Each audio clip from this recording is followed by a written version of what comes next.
Welcome back, everybody. We are going to be doing some more Warframe this evening. Let me see here. Getting some things finalized real quick. Making sure everything works like it's supposed to. Yeah, now it doesn't want to do it. Okay. Nope, it still pulled that.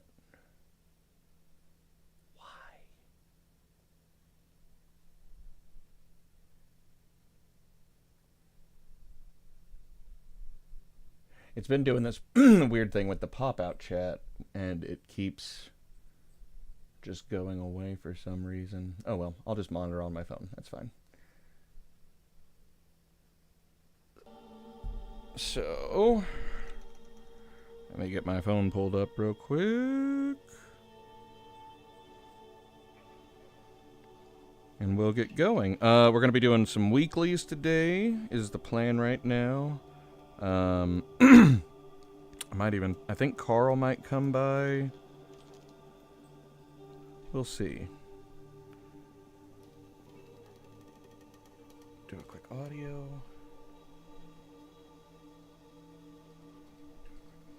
Alright, we're good.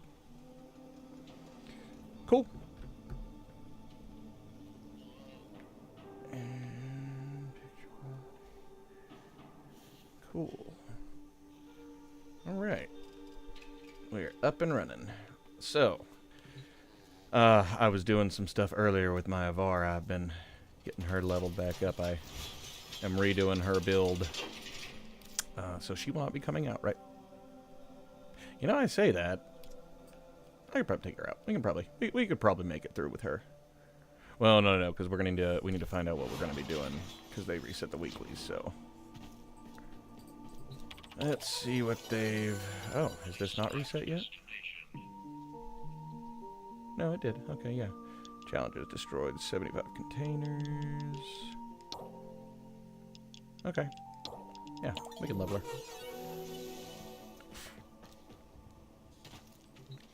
Where else are... I don't think she has any that I can put on her yet. No. Okay.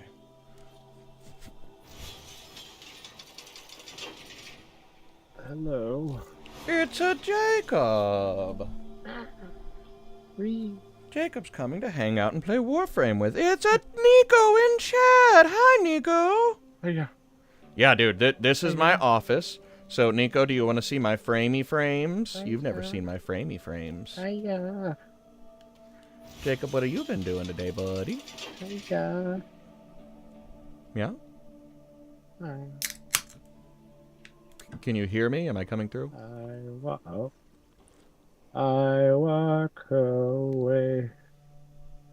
I don't know what's happening, but okay. I walk away. Jacob? Hello, Nico. Hello. Hi, Nico. Oh, I didn't mean you had to get on. I was just going to show you. Now, Adam. Yeah, you do. I sound... Me? I sound weird? Adam. Oh, okay, hold on. Let me reset my mic real quick. Never mind. I'm crazy. I'm hearing myself repeated in his audio. I was like, what the fuck? Yeah, I'm like, what do you mean? It's okay. So yeah, I thought it was him because I said hi Nico and I heard hi Nico. I thought that was him. I don't think you've seen my frames, Okay. Nico. How you guys you? being? Oh, just working. Okay. Just doing some video games. I have a sore throat right now, so I'm trying to well, buddy, you don't have to be on at all. heal from that. Go rest I'm your sorry. little throaty throat. I'm gonna go to the doctor tomorrow and get some shots and antibiotics. And they're like, Oof. so I thought at first it was like a bacterial thing. It'll go in it in a few days, but I think it might be a viral. Mm. It's getting worse. Get some meds. And Yeah, get some meds in you and get feeling better. Like it was the bottom of the throat, and then it like moved up to the top, and so like the entrance to my throat is kind of swelled just kind of and irritated, and I'm like, well, buddy, like, I don't like that. your throat's gonna get hurting if you're on chat. Then I had a fever, and I had to like sleep for a few days. Jacob, That's why go I to was bed. like, I need to sleep because I am tired. Jacob, go to bed. I feel better now. Okay, Now it's just the sore throat. Well, if your throat Sore starts getting throat. sore, you know, feel Yeah. free to not have to talk. So I'll be doing a lot of Pretty talking because I'm bad. going to be doing, I'm going to be showing everybody the weeklies and I stuff think today. I'll go get well soon at least. That's all you gotta do. Yeah, Hopefully. exactly. Yeah. I was like, surely I can just fight it on my own, and then I looked it up and I was like, oh, it can develop into. Okay, Double pneumonia? I'll go to the doctor. I can even tell that I you're can sick get double too, pneumonia. from just the way you're talking. You're not talking like your normal, He doesn't have your the normal energy vocal either. tone. Well, to be fair, my nose is draining, so like I'm kind of like talking like I'm holding my nose a little bit. You sure you don't want to just go lay down, bud? I mean, it's not a... Not trying to force anything on you, but I if you're can't just do my not high feeling pitched good, voice. it's okay. Yeah, your normal high pitched voice. Oof. Yeah, I got a bit of a cough too, so can't gotta go strain it low. too much. Well, buddy, I Can't hate strain that. my voice. Hello, kitty. Oh, you got your kitties at least. Well, Hello, kitty. I have not seen you guys in a bit. I've been out and trying to look for work, and also just out. Same. Mostly Yeah. out. Okay. Well. Mostly out. Yeah. I don't So, want to be in the computer too much. I get it. I get Computer it. makes me sad. Really, it's just like I just need to go outside, live a little, Live some live existence. the way that I should live as a Must touch grass. as someone who is in their 20s still. Hey, there's no Yeah, it's like, you're specific in the way prime of to your life. live. So when I get to my 30s, is it gonna be worse? Yes. It's like, oh no. No, I don't like to absolutely think of it not. that way. I like I to think am of it that, 35 and I'm always I am, evolving. But I get that age, I'll be a sage I'm like 35 now, and I am with the like back pain. have but some still of the a sage. best health of my the back- life. It's fantastic. My body will start to slowly betray me, and then I'll have to actually seriously think about Exercising. medical plans for the So future. I don't Can y'all have not to hear think me? about Oh my that gosh. still. The only thing I need is the gym. That's it. Guys, All I need is gym. Zach, Always the gym. or, My gym plan starts Jacob? with a balanced diet. I don't think they can hear me. I eat everything Yes. except shellfish. I don't like shellfish or fish in general. Nico, I know fish is Mhm. good for you, but I'm also like I can't get past the smell sometimes. I like fish when I need to eat it, huh? What about my audio but through typically I here? don't. I was told it was brain food, and I'm like, well, that must be why I'm so fucking stupid. I haven't ate a lot of fish. I've probably ate a lot of fish sticks, but not really fish. This is odd. Fish sticks. Not really fish as it's served. Is it doing it through here? No. on a platter? On a platter. I don't like the way. I have a weird thing about I don't like it when I'm eating fish or eating meat like on the bone or whatever. I don't like that. It's a big ick for me. Fishy fish? I used to be worse at it as a kid. I would just pick and stuff at like the chicken or whatever that I'm eating, but I can do it now. It's just for anything that's not chicken, it's gonna be hard for me to be Jacob? like eat out the bone. It's like, Hey, Jacob. Oh, okay. Jacob, don't like it. I just eat chicken. That's all I do. I just eat I don't think chicken. they can hear Now me. I at all. love like fried Can the chicken. chat hear I me? love like chicken fingers. Mhm. Anything boneless. I'm sorry, I'm having some boneless. Fine. Yeah. Oh, you just prefer the tenders, then, Okay, eh? no, this can hear me. Basically. So it's something with this. I just eat the chicken still, honestly. It's chicken is chicken. Talking about I eat chicken, the- I I don't eat even the know chicken. what they're on Well, about. eat you the know, it is chicken. kind of different because you wouldn't put ketchup or honey mustard on like a baked chicken leg. Guys? I would. I Hi. actually would, though. Okay. never mind. Guys, Yeah, hello. Hi. have y'all just not been able to hear me this whole time? No, No. I thought that was pretty clear. We weren't talking to you. Just on chat talking about chicken and Yeah. Yeah, I tried to talk to you, but you. I was talked sitting here back. consoling you, telling you I'm sorry, you're feeling sick, and you're just not even saying anything. Man, yeah, I surprised. didn't hear anything. Took I you that didn't long hear to- anything. I'm y'all surprised. are everyone on to live figure it out. stream too, by the way. So Oh, cool. No, I muted the live stream though, so that's Chicken. why I like, realized so you it muted the doesn't- live stream, but I mean, you're Yeah. I'm on live stream, and thus y'all are on live stream. Yeah. They could hear yeah, me we at did least. not hear you at all. Okay, so What do you think, chat? Do we hate bone things? Might I be. hate bone things. So, yeah.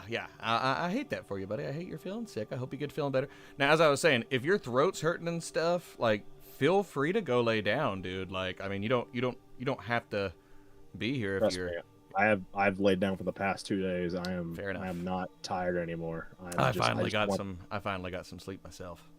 Oh, nice. So, Nico, What? these are the What's up? frames. Oh, it's Are all there- primes too. That's very nice. Oh yeah, a lot of them are. Are there any of them you want to see?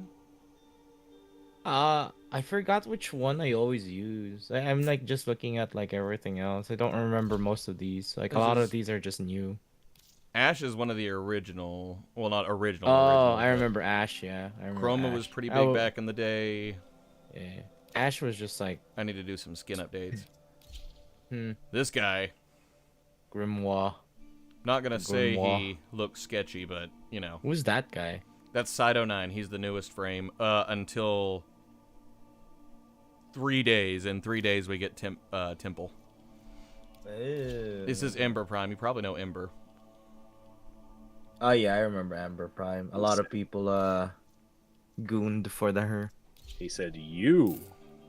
This is That's all he said. Excalibur Umbra. I just keep him in his normal colors because maybe His one day I'll normal change it. colors are like amazing. Frost. Normal colors. My Inaros, who got me through a lot of the game. Like, he was my mid-tier Warframe for most of it. You saw Avara. This is Jade. She's a newer frame as well. I haven't done any skin changes with her yet. She's pregnant. She What? has a baby. Yes, a Warframe has Oh. a baby now. Kume is Huh? one of my new favorites. Um. Well, not new, but she's been around since some of the Earth stuff. But that's my Kume. This is my Mesa, who is one of my mains. I'm still stuck with the Jade thing. I'm like, she's Don't worry pregnant now. about it. Like what? Don't think about it. Don't think about it. Don't think about it. What? Don't worry about it. Don't think about it. We're on live stream. So this She is will my forever be preg. this is will my not be yes, she literally always is. It's now she is strong as everything. Like she right now is one of the stronger like meta frames. Necros, a lot of people know. I've really got to update him. He looks I hate that green Is now. there like a bio or something like that? Because Yeah, you can look I'm them just all still up. stuck on it. You can look at the Nico's, Wikipedia. that's what's gonna put Nico back into the game, is finding out there's a pregnant Warframe. Now he's gonna come back. There's a thing called No, I'm still Wikipedia. not You can coming look back. up. It just kind of just like Nope, not that. baffled me. I'm sure there's a Um, Warframe wiki. You could look. Look, up it's things. really popular right now. Wisp is my personal, like, this is the one I use constantly. She's my mainframe. I love her. Oh, look at that. Mainframe, game frame. Now that said, I am going to be leveling Avara right now. So what we're going to be doing today is we're about to start running weeklies. I've got to level Avara while I'm out. All the standing caps have reset. So first thing that I'm going to be doing is I'm going to be going to Holvania and knocking out those weeklies. I've got... So the way those work is you've got 3 months, and you burn through those, do your daily and stuff. I'm going to be talking a lot about Warframe, just a heads up. I will try to keep my talk about things that may not be Oh, I mean, you don't have to. We can as talk about other interesting stuff. as I Warframe. just, I'm going to be explaining, like, certain aspects. Like this, like the Archon Shard, I might be doing this tonight. We might do it tomorrow. It just really depends. But I'll be doing the Archon as well. It just really depends. That said, the best way to get going is to just get going. Oh, I also need to do Nightwave. Shrek. And then Nightwaves this week. Those sometimes take me more than one day. Hey. Which I'll be finalizing my actual tree this week. So that's exciting. Okay, enemies, 50 missions, Xmas. Mark? Like, you want me to actually... Hi, Mark. Okay. Catch 3 rare fish in the plains of Eidolon. We can do that. Railjack. Mirror Defense, and Necromelt Vault Guardians. All right, that's easy. Okay. Check what's next. So yeah, let's go to Hulvania first. So Nico, you haven't seen any of this back room now. I also have a motorcycle now. You have a motorcycle too? That's awesome. Yeah. Wait until you see me ride it. Oh, and I didn't get to show you my foundry. You get to see my foundry and see all the stuff that I'm constantly running through. So these are 2 frames that I'm building right now, and these are all the frames that I'm just sitting on because I don't want to buy a bunch of slots yet. I've been doing a lot of leveling, so I've got like so many Warframes, like a lot of Prime frames that are just ready to literally hit the button and cook out. But I'm trying to build and feed Himlith. Have you met Himlith yet, Nico? No, I'm gone from this game. This is Craig, also known as Himlith. Mine's name is Craig. He makes Warframes. Ooh. He also eats them. Wow. Yeah. So all your all your normal Warframes that you get, you literally can just feed them to Himlith. Once you and it unlocks a certain power. Like each Warframe unlocks a certain power. So you get like one of their powers that you can add on to your other frames. Okay. That's interesting.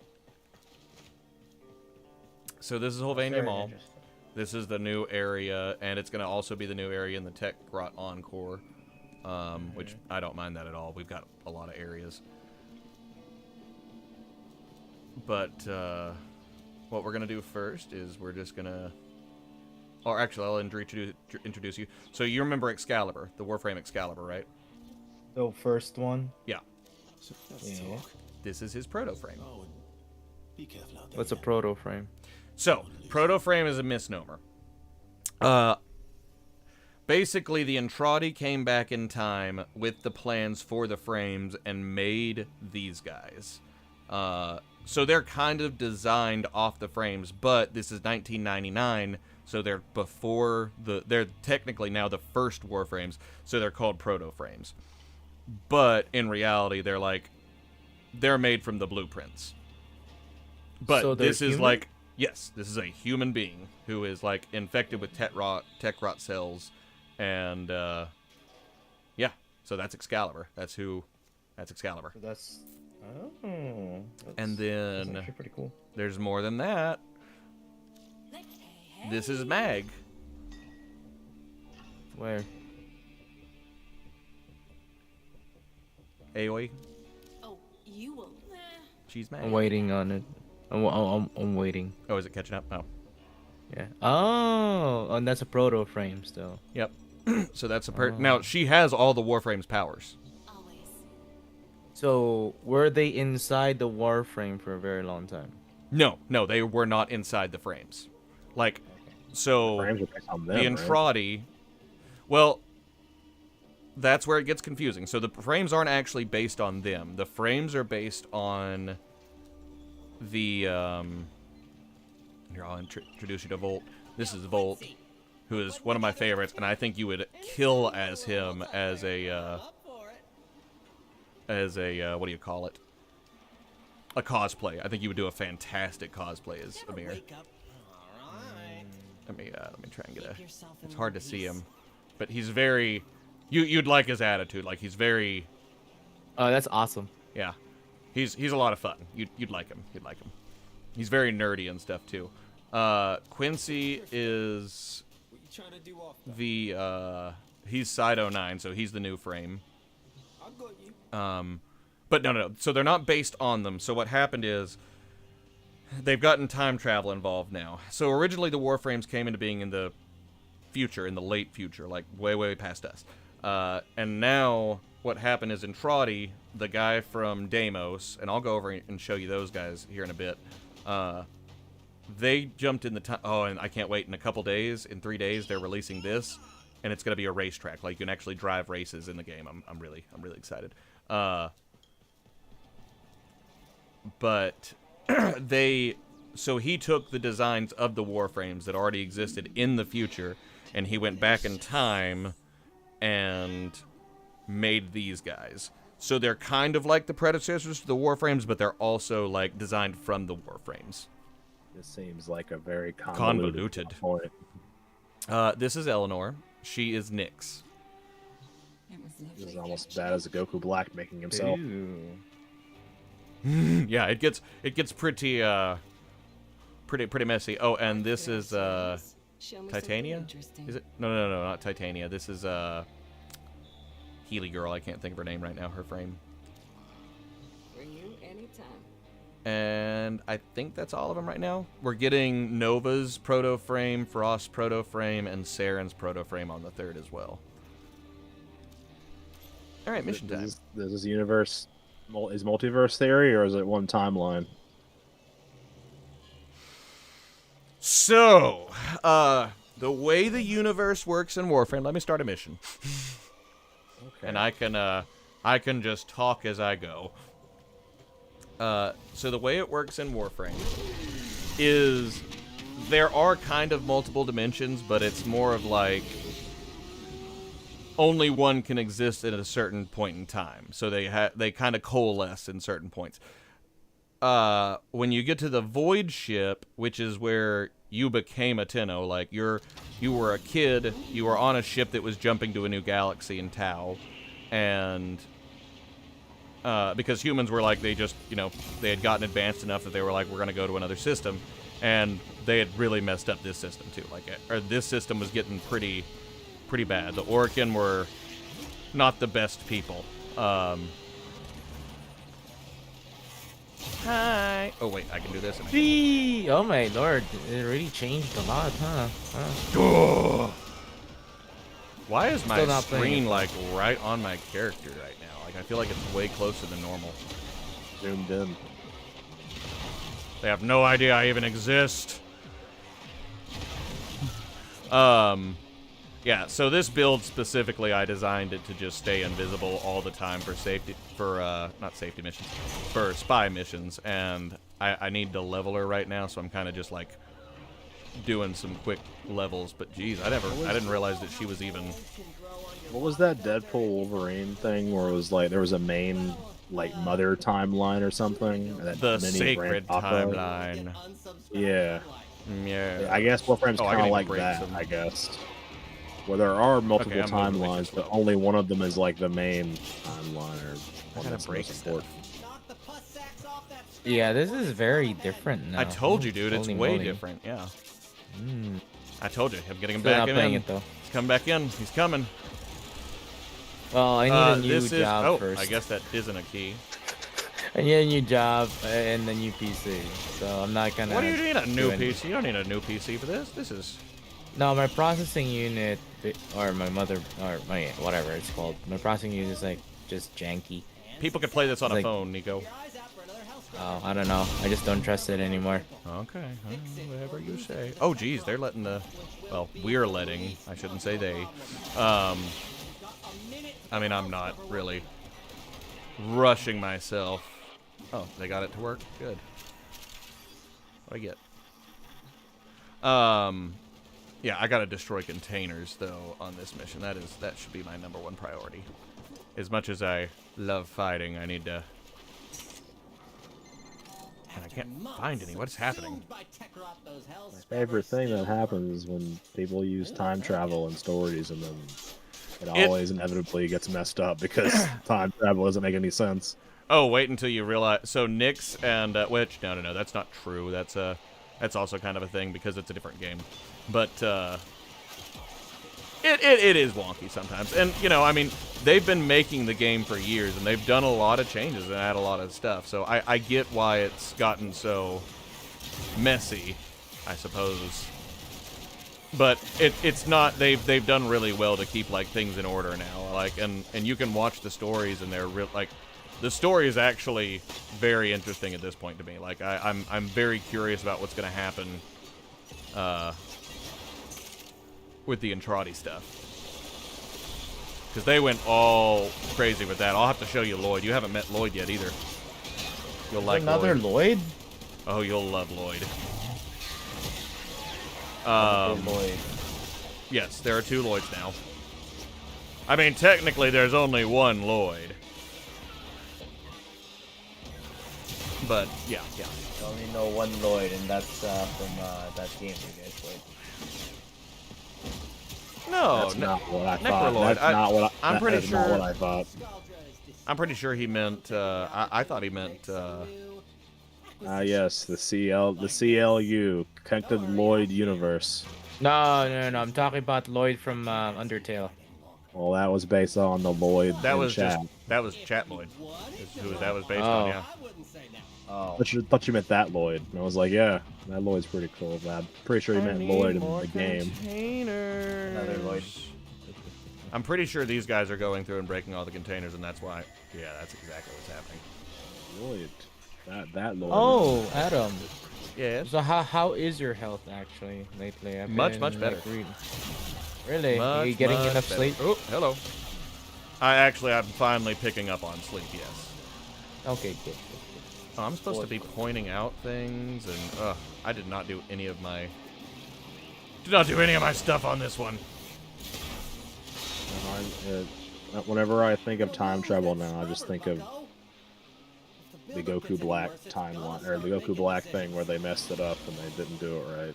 Oh, speaking of Goku Black, Jacoby, Huh?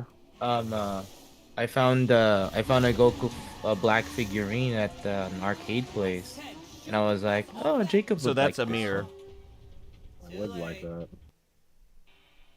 But I suck at like crane games, so I didn't really get it for you.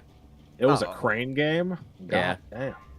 Ugh. So I was like, yeah, no. Was it like a party It- figure, or was it like a plushie? Was it it's like a an figure action figure. figure, or was it like an It was actual a figure. It God was an damn. actual figure. How are you gonna get that out with a crane machine? Do your best. Yeah. Skill. pretty much. Grab his, grab his good. time ring. Grab his time ring. Yeah, that's pretty much it. Grab him by the time ring. If we take it off, he won't be able to exist anymore. That's how it works. I'm like looking. I love Dragon Ball, but that whole arc was full of convoluted, whatever the plural version of that word is. Yes. I think they're Convoluted. trying. I think what they're doing is they're trying to reset like the timeline and like make it less convoluted. I guess. It got more convoluted. It got way more. No, convoluted. I meant this game, not. Oh. I meant they're right, trying to like tie up knots in this and like make an actual like background story. I think.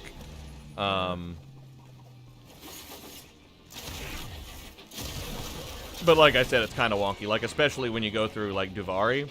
Duvari is an entire place that you mentally like made up, and it's now the new like entry point of the game. So like when you start the game, you go to Duvari.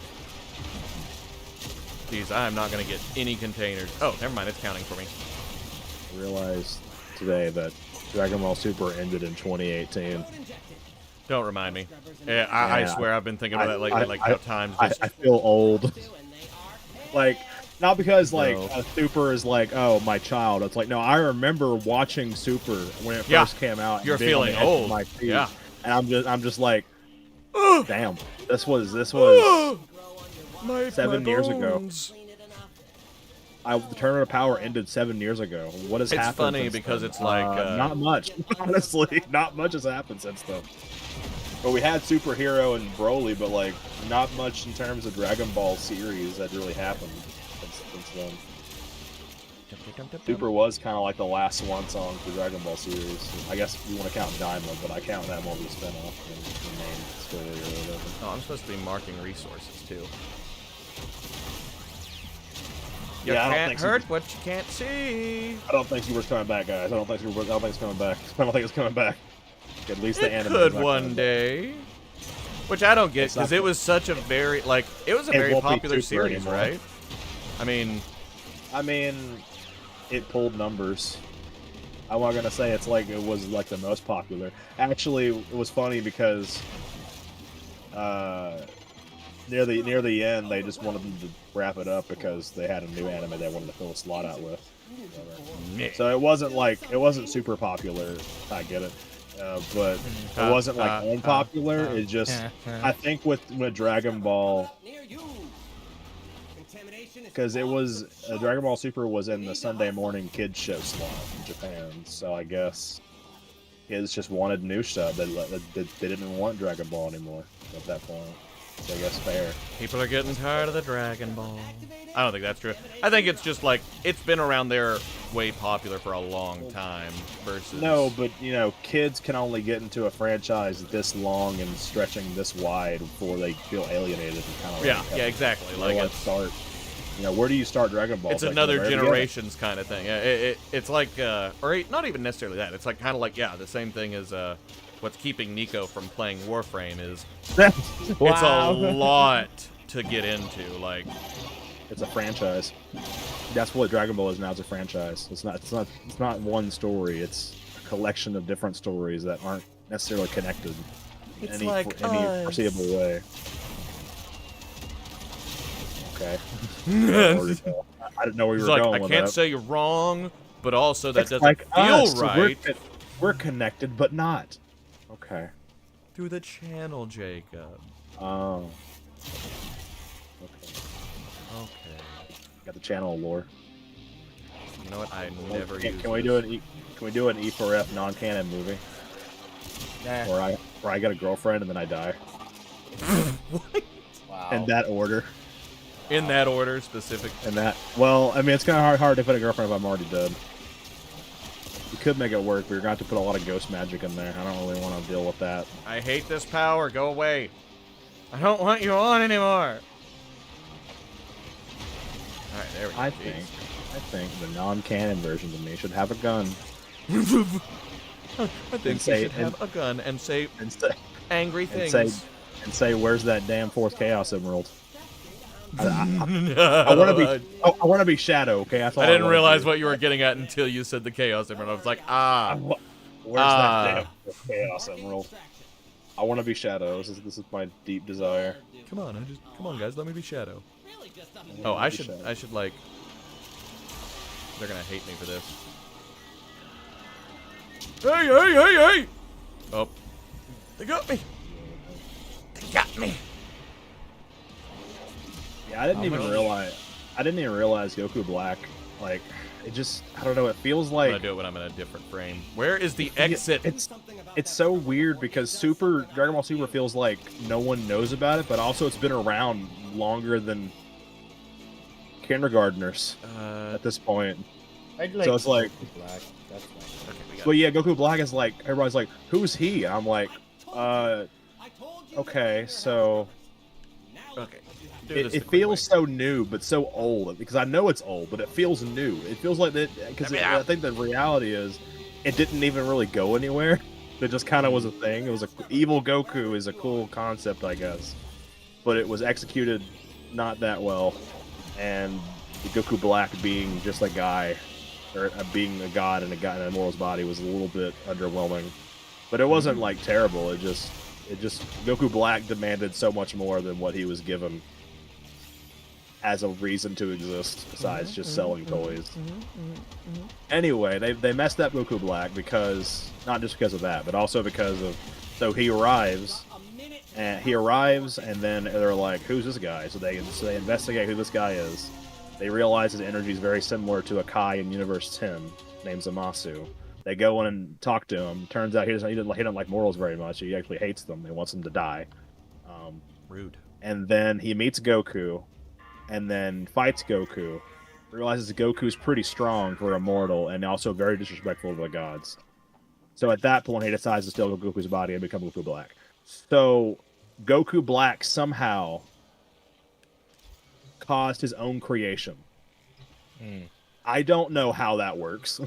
I don't know who the original Goku Black was, because it had to be a start to it, right? There had to be a start where Zamasu didn't meet Goku, and then saw Goku, and then that's what made him be Goku Black, and then he would cause his own creation again. Paradoxes, like, I mean, what's a paradox gonna do? It's a big time loop with no beginning. It's a big time loop with no beginning. A time loop's fine, but like there's no beginning point where like it would have. You gotta just assume it was like, okay, well, I guess maybe he might have saw Goku in Universe 6 tournament and been like, I'm gonna steal his body one day, and just didn't never get around to it until like very late in I'm gonna take that guy's body. time period.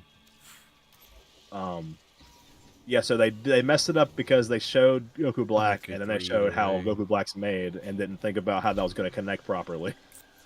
I'm And more than also- 3. What am I talking about? I got a whole list of. Go ahead. Sorry. I'm just And talking. also, they had to introduce a weird thing because Beerus was like, "Oh, I know how to destroy Goku Black. How do we do that? If I destroy Zamasu in this timeline, he can't become black in that timeline." I'm just And I'm realizing like, I think I did a tech rot. I was like, what?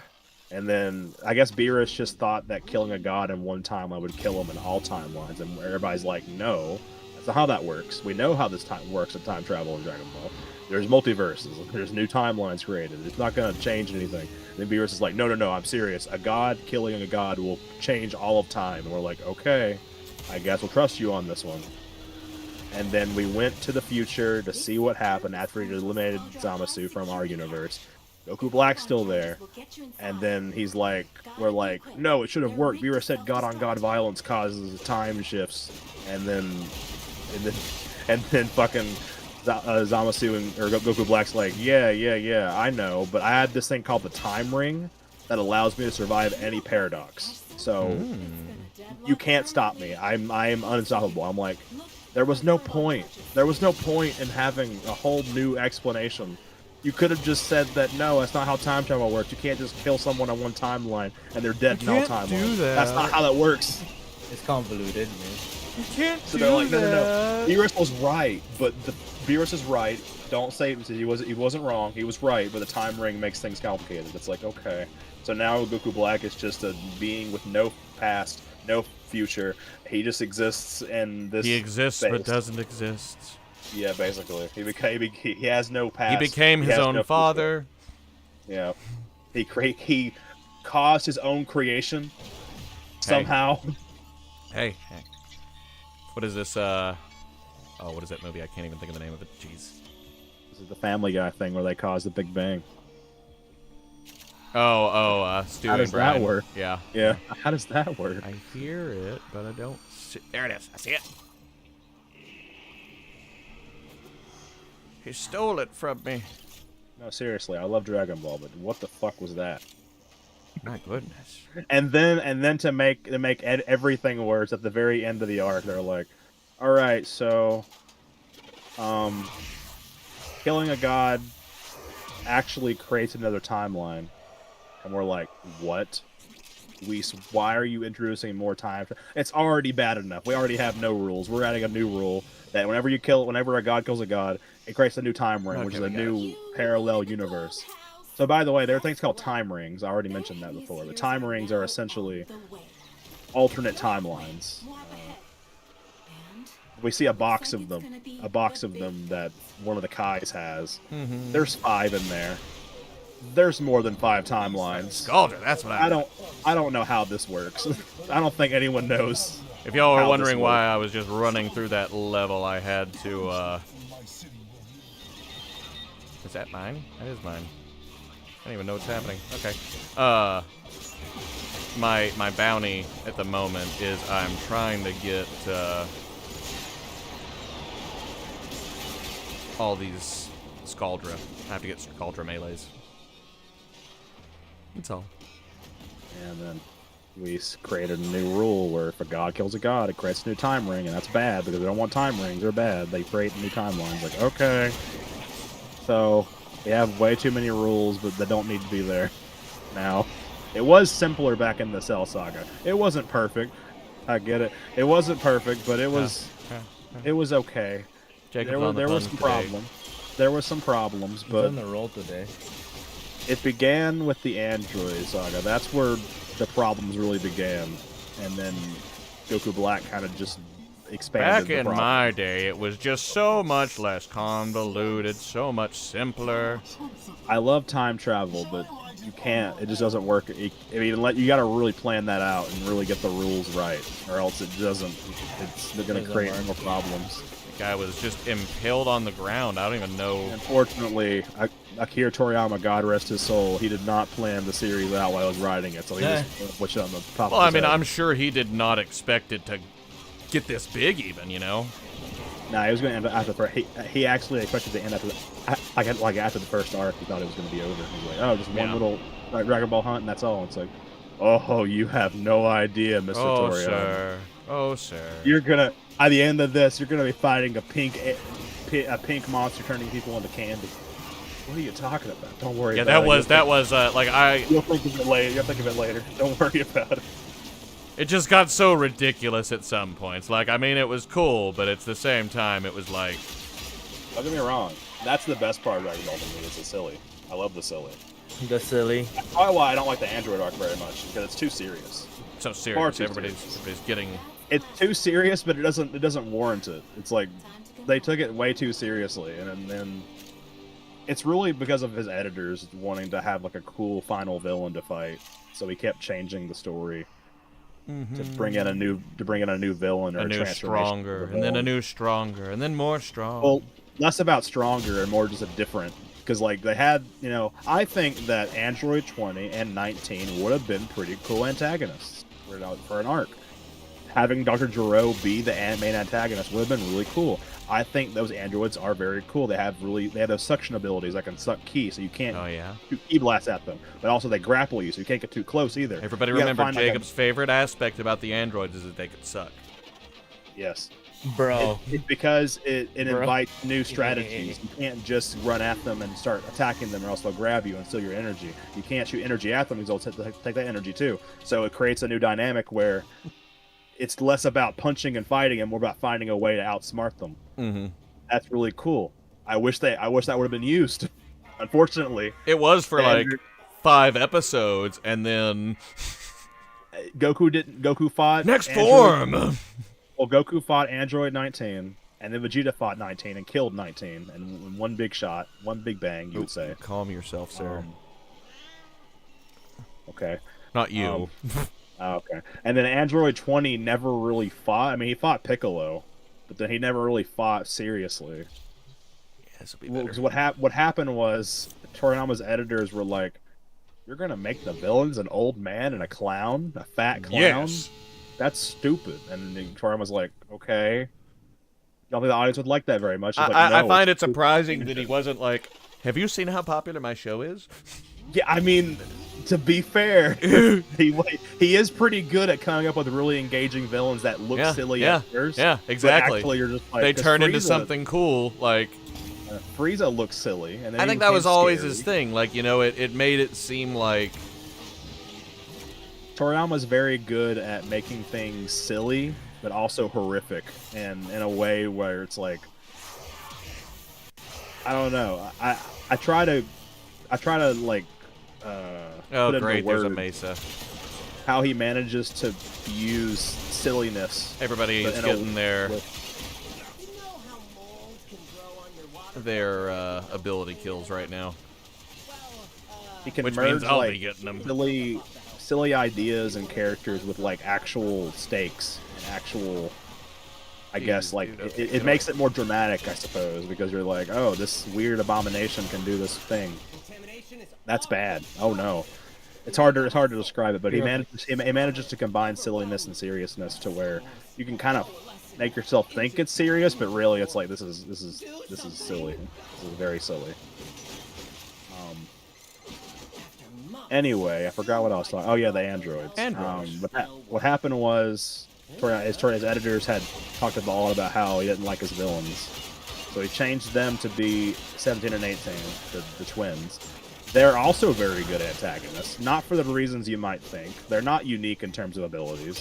The only thing they have is unique to them is that you can't feel their energy, which has been a thing for a while. People have been able to hide their energy from people. I don't think that's a new thing. It's just kind of like, oh, okay, well, I got to use my eyes now, which I guess could... I have to use my eyes. Ugh! Which could be a good subversion of Mr. Popo's training about having to feel and not see. You have to see, not feel. It would have been a cool subversion. No. What their thing was they're teenagers and they're ambivalent towards good and evil, which again is a very good trait for a villain to have at this point. That's kind of new. We didn't keep them around though because Toriyama editors were like, they're just a bunch of kids. Yeah, I was bummed about what do that. you 'cause, want like, from me? What do you want from me? The androids were, I really like the androids. I love the anime. They wanted some, like, Bobo stuff is what they wanted. especially 16. You remember 16 Bo, is Bo? actually. I don't know what that is. What? Anybody remember Bo? No. And that's where that ends, I guess. That's where it ended. He said hubba bubba bubba bubba. He said hubba bubba bubba. Anyway, Hubba bubba. like the bubble gum? Yeah. Oh. Okay. Is that a commercial? I don't know what you're referencing. Dude, I don't know what you want from me. Just keep going. Okay. Well, anyway, so 16 was a very cool inclusion in the series. Oh, I really like 16, yeah. 16 was similar to Ader, or Kachan, or whatever you want to call him, who is a very gentle android. Not in the hand-fisted way Frankenstein's monster that Ader was. He was basically a parody on Frankenstein's monster. 16 was unique in the sense that he wasn't nice to people, but he liked animals enough.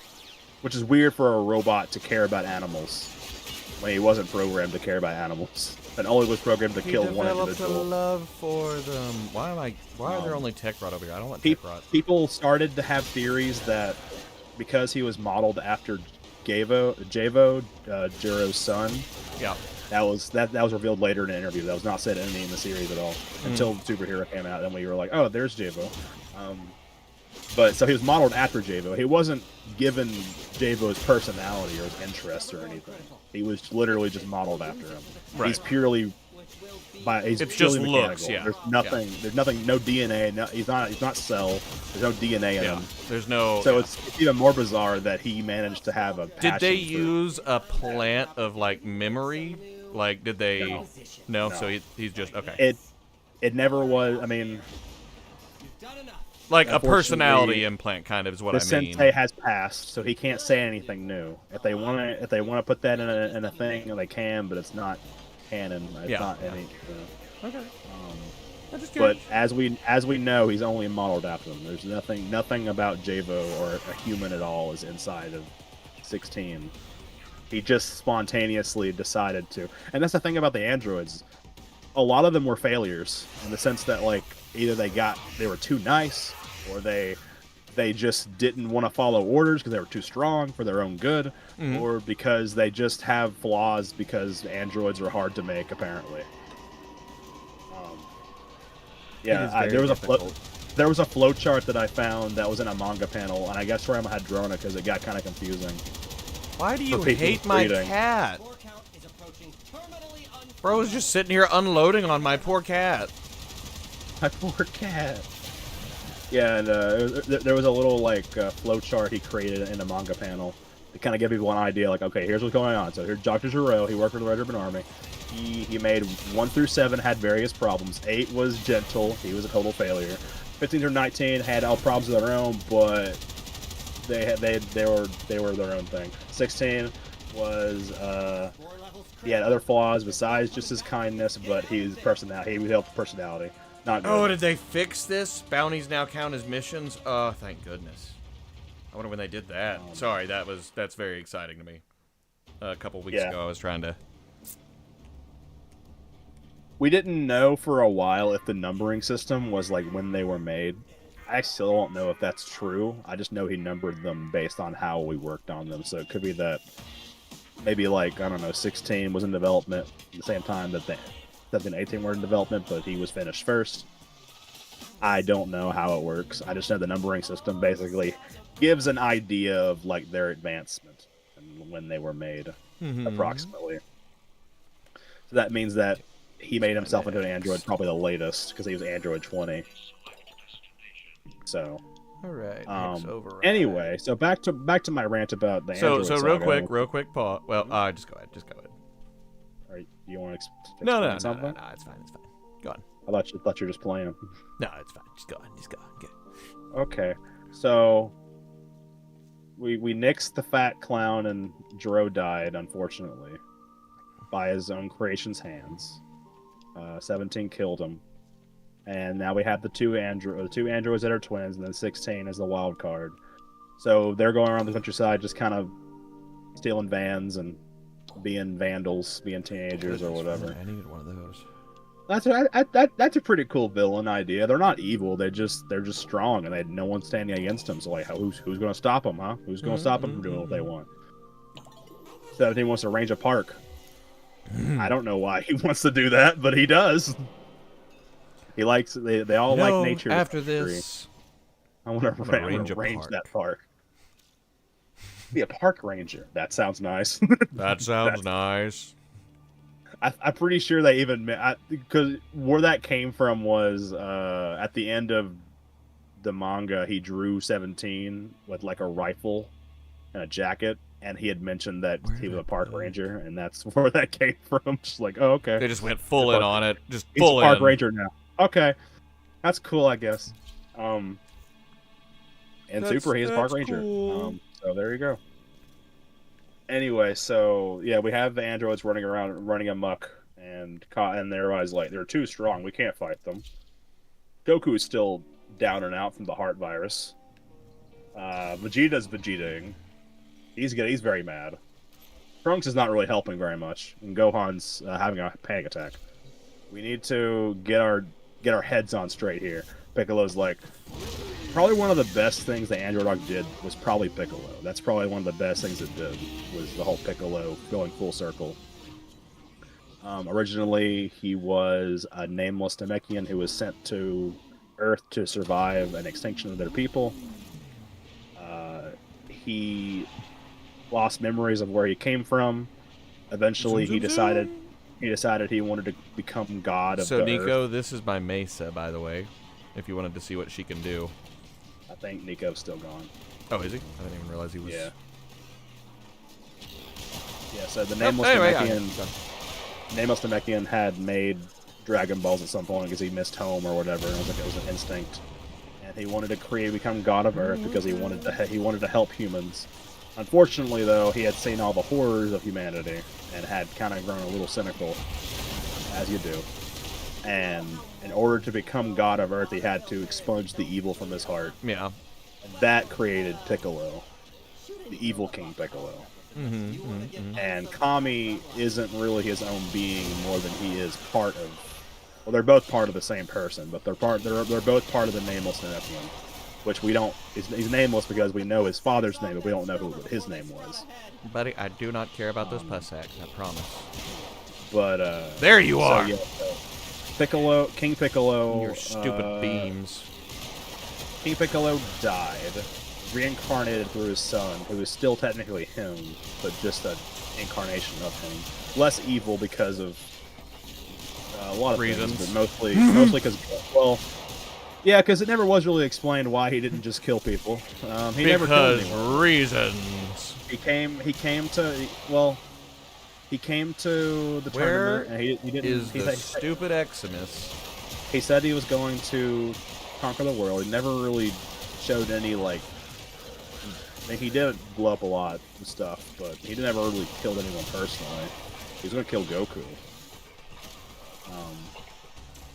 Anyway, so he became, I guess, an anti-hero for a bit. And then I need more enemies, Jacob! Where are they? Through the kindness of Gohan and just the acceptance he felt from the kindness of Gohan, his innocent child brain, seeing him as just another person, I guess, made him be like, you know what? I am another person. That's pretty cool. Why is I'm running out of energy really quick. Piccolo eventually changed enough to where he could, and that's also kind of debatable. I don't know if Piccolo ever changed, or if through the fusions that he had, he just became different.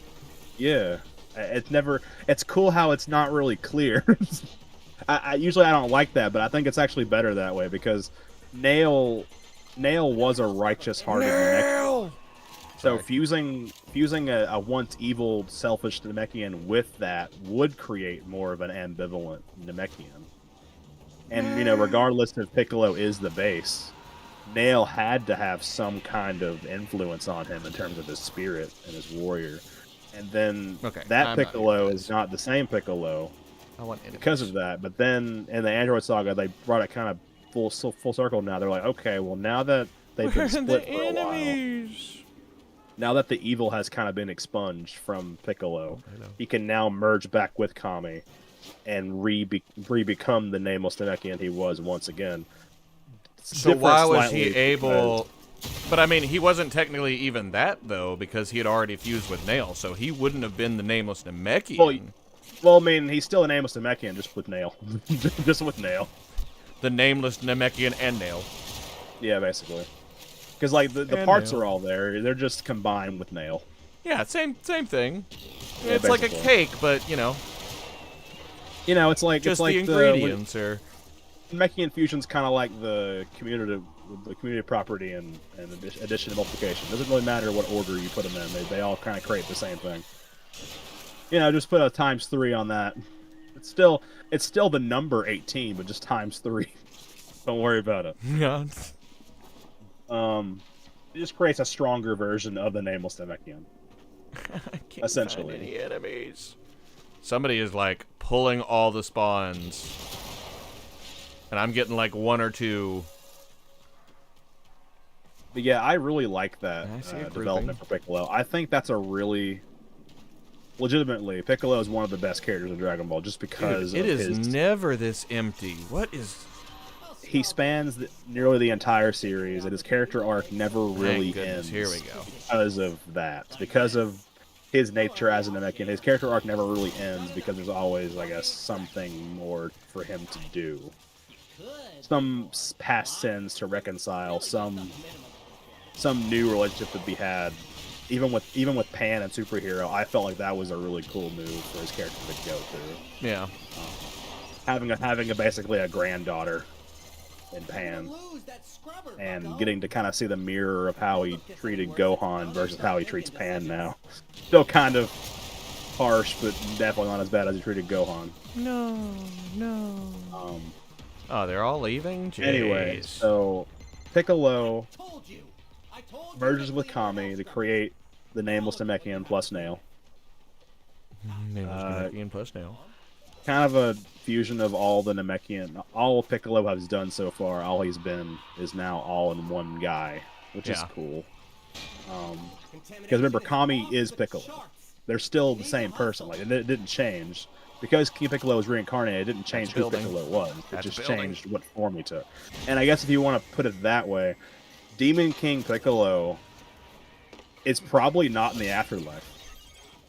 Because of the way that Piccolo took on his life force. I think it's literally reincarnation. So, Demon King Piccolo is essentially just Piccolo. So, yeah. So, everything Piccolo once was and what once it, and now is all just Piccolo. Which I guess makes it easier to understand. Now Piccolo's just Piccolo. That's pretty cool. And then he's like, now I will use this power. And the reason why he fused with Kami, he didn't want to at first. He was kind of grumpy about it. He was like, I don't like you, Kami, because you remind me of my evil. You remind me of past that I choose not to remember. And what does this is that somewhere in a city, there's like a bunch of people who are disappearing, and everybody's like, that's not good. Check that out. That's and then, not good. And then Kami's like, that thing's strong down there. Whatever that is, we can't do that. That's stronger than the androids. And he's like, what? Where did this come from? We'll get into that, Piccolo. We'll get into that, Piccolo. But anyway, where did that thing come from? And then they're like, okay, we had no choice. We must fuse. And it's like, okay, well, if we do this, no Dragon Balls anymore. And they're like, yeah, but like we'll all die anyway. So what's the problem? It's like, okay, I guess so. They fuse. Dragon Balls are gone now, but now we have a strong Piccolo who can fight any android at this point, which is a good. It's a pretty. I mean, considering that we had the Namekians who could just make more Dragon Balls for us, not a bad trade. Not a bad trade, all things considered. Piccolo goes down and finds Cell. The worst thing in the whole saga happens. Well, not the worst thing. One of the worst things. The whole mystery behind who Cell is and where he came from and why he's here was all just kind of dumped when he first appeared. Just to get rid of all the mystery and intrigue. I think at this point, Toriyama just wanted to get it over with. Yeah. This is Cell. He's a creation of Dr. Gero. He has all the cells of everybody together. Whatever. Get it. I honestly He's think a Toriyama, super cool dude. I don't know if he was frustrated with that arc, but it really felt like it near the end. He's like, just let it be over. Just some hatred. I'm tired of. Why is this still going? Why? I mean, in fairness, the Android and Cell Saga, like he didn't get to write what he wanted to felt write. like It it kept was changing. one. Like it felt like it was one series. Like Android? What? the Android and Cell Saga, like they don't feel like is. separate But sagas. they're supposed to be all the same story, but it's so broken up and. That's what I'm saying. Yeah, weird it's that people divide it, but I don't think it's a point to divide it because it's like they're all one continuous. yeah, it's all story. one thing. Yeah. You could, in the same way, you could put Saiyan and Frieza in the same story, but they are separate enough. To Yeah, no, those are enough that yeah. I mean, there's a whole age difference thing, and you know, Well, one continues from the other because they bring back their friends from the Saiyan arc and the Namek arc, but the Android thing was all like a few days. It didn't. It happened pretty close together. You couldn't just be like, "Oh yeah," and then there wasn't a pause. There was no pause where there was peace for a bit. It was all just. It all just happened. war to war. Yeah, yeah. Just one on. So to the next. I usually just call it the Android arc, or whatever. Understandably. Android saga, because it's all androids. Oops, all androids. Oops, all androids. So Cell blows his load and tells Piccolo his entire backstory and his motives and his goals. Nothing is left up to interpretation or Am I dead? Yeah, I'm speculation. dead. He explains every plot point. Why can't I feel Goku, Vegeta, Frieza, everybody in you at once? Like, oh, it's because I made a DNA from them. It's like, okay. My fathers. And then Piccolo does this, I guess, thinking I that didn't he ask to be born, dads. Sorry. Yeah, Piccolo gets all the information out of him because I guess Cell thinks that he has him on the ropes, but then Piccolo's like, haha, I was fooling you. Hey, wrong button. Now I know all about you.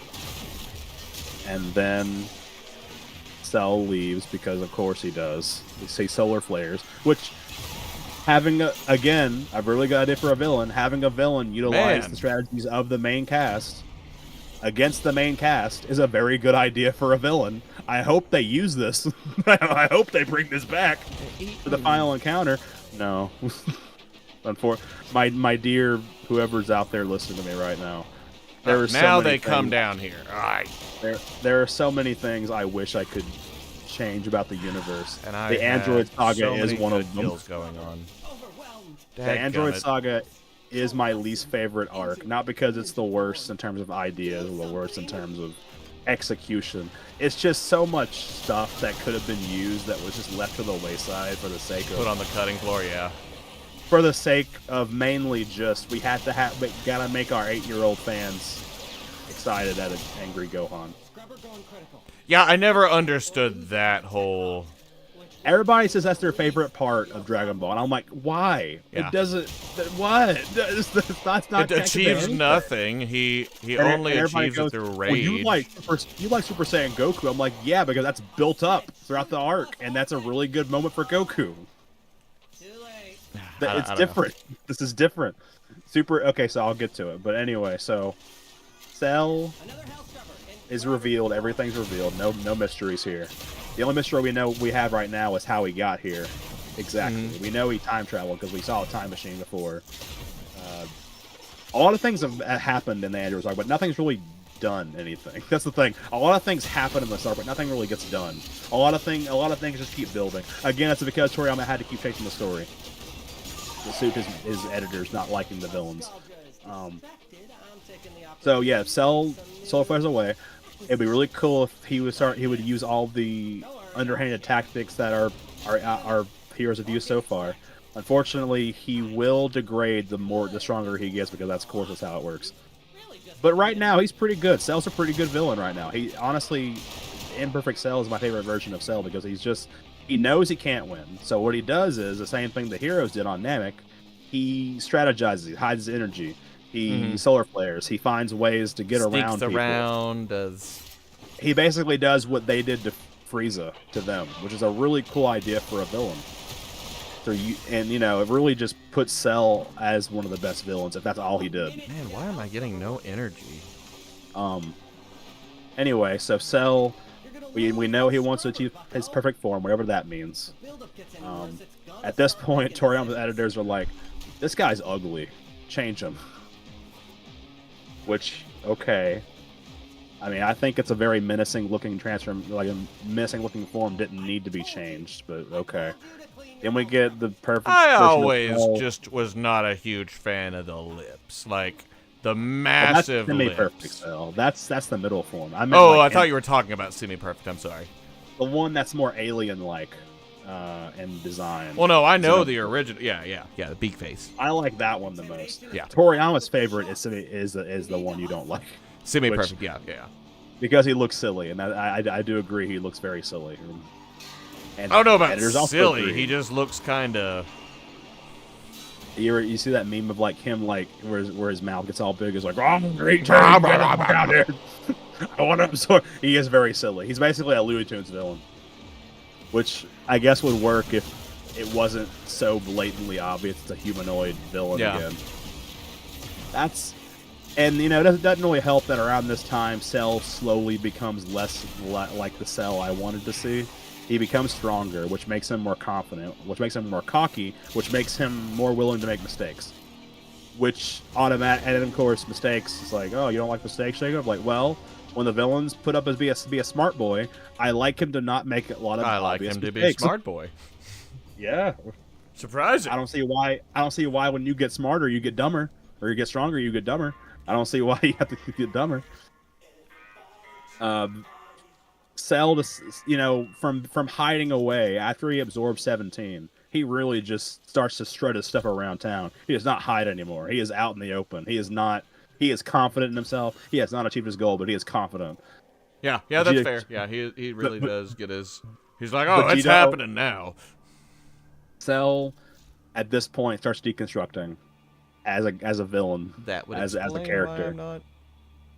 What am I missing? Vegeta arrives. Cell's like, you can't beat me. And Vegeta's like, oh yeah, I trained all day yesterday. I trained. Which is true. All day he did. Yesterday. Oh yeah, there's a thing called the Room of Spirit and Time. It was true the whole time. We didn't use it because. Anyway, you can train a lot in there for a little bit of time and get really strong. A plot device so we could make characters stronger without having to give them a reason why they're stronger. That's okay, I guess. I don't hate the room. I just wish that it was explained why they didn't use it. To train against the Saiyans, for example. Oh, I know what I'm... I feel like if you have a room like that, no matter how... Because they say like, oh, it's dangerous in here. You could die because it's hot and cold at the same time, and there's not a lot of food. But anyway, so that room makes Vegeta and Trunks stronger. They come out, they mollywop Cell pretty easily. And like a lot of things in this arc, they can easily end it right now. If either of them wants to just destroy Cell right now, they really could. This thing could end right now. There's no reason why we keep this going. But unfortunately, Vegeta wants a challenge, so we have to let Cell transform and achieve perfection. Trunks doesn't like that, but Trunks can't really control what his father does, even though he could if he just buckled down and fought him. He's about as strong as him, if not stronger. So yeah, because of Vegeta, and people always say like, oh, it's Krillin's fault, but it's like, okay, give my boy Krillin a little bit of credit. At least his mess up didn't mean like Bulma makes a thing to kill 18. That's the plan. They're gonna destroy 18. Deactivate, explode, whatever, to where Cell can't absorb it. That's what Very good plan. Krillin gets the remote. He comes in close to her. He thinks about it. He's like, okay, well, Vegeta is up there fighting Cell right now. Do I really need to press this button? Because if I do, it guarantees Cell doesn't get his form.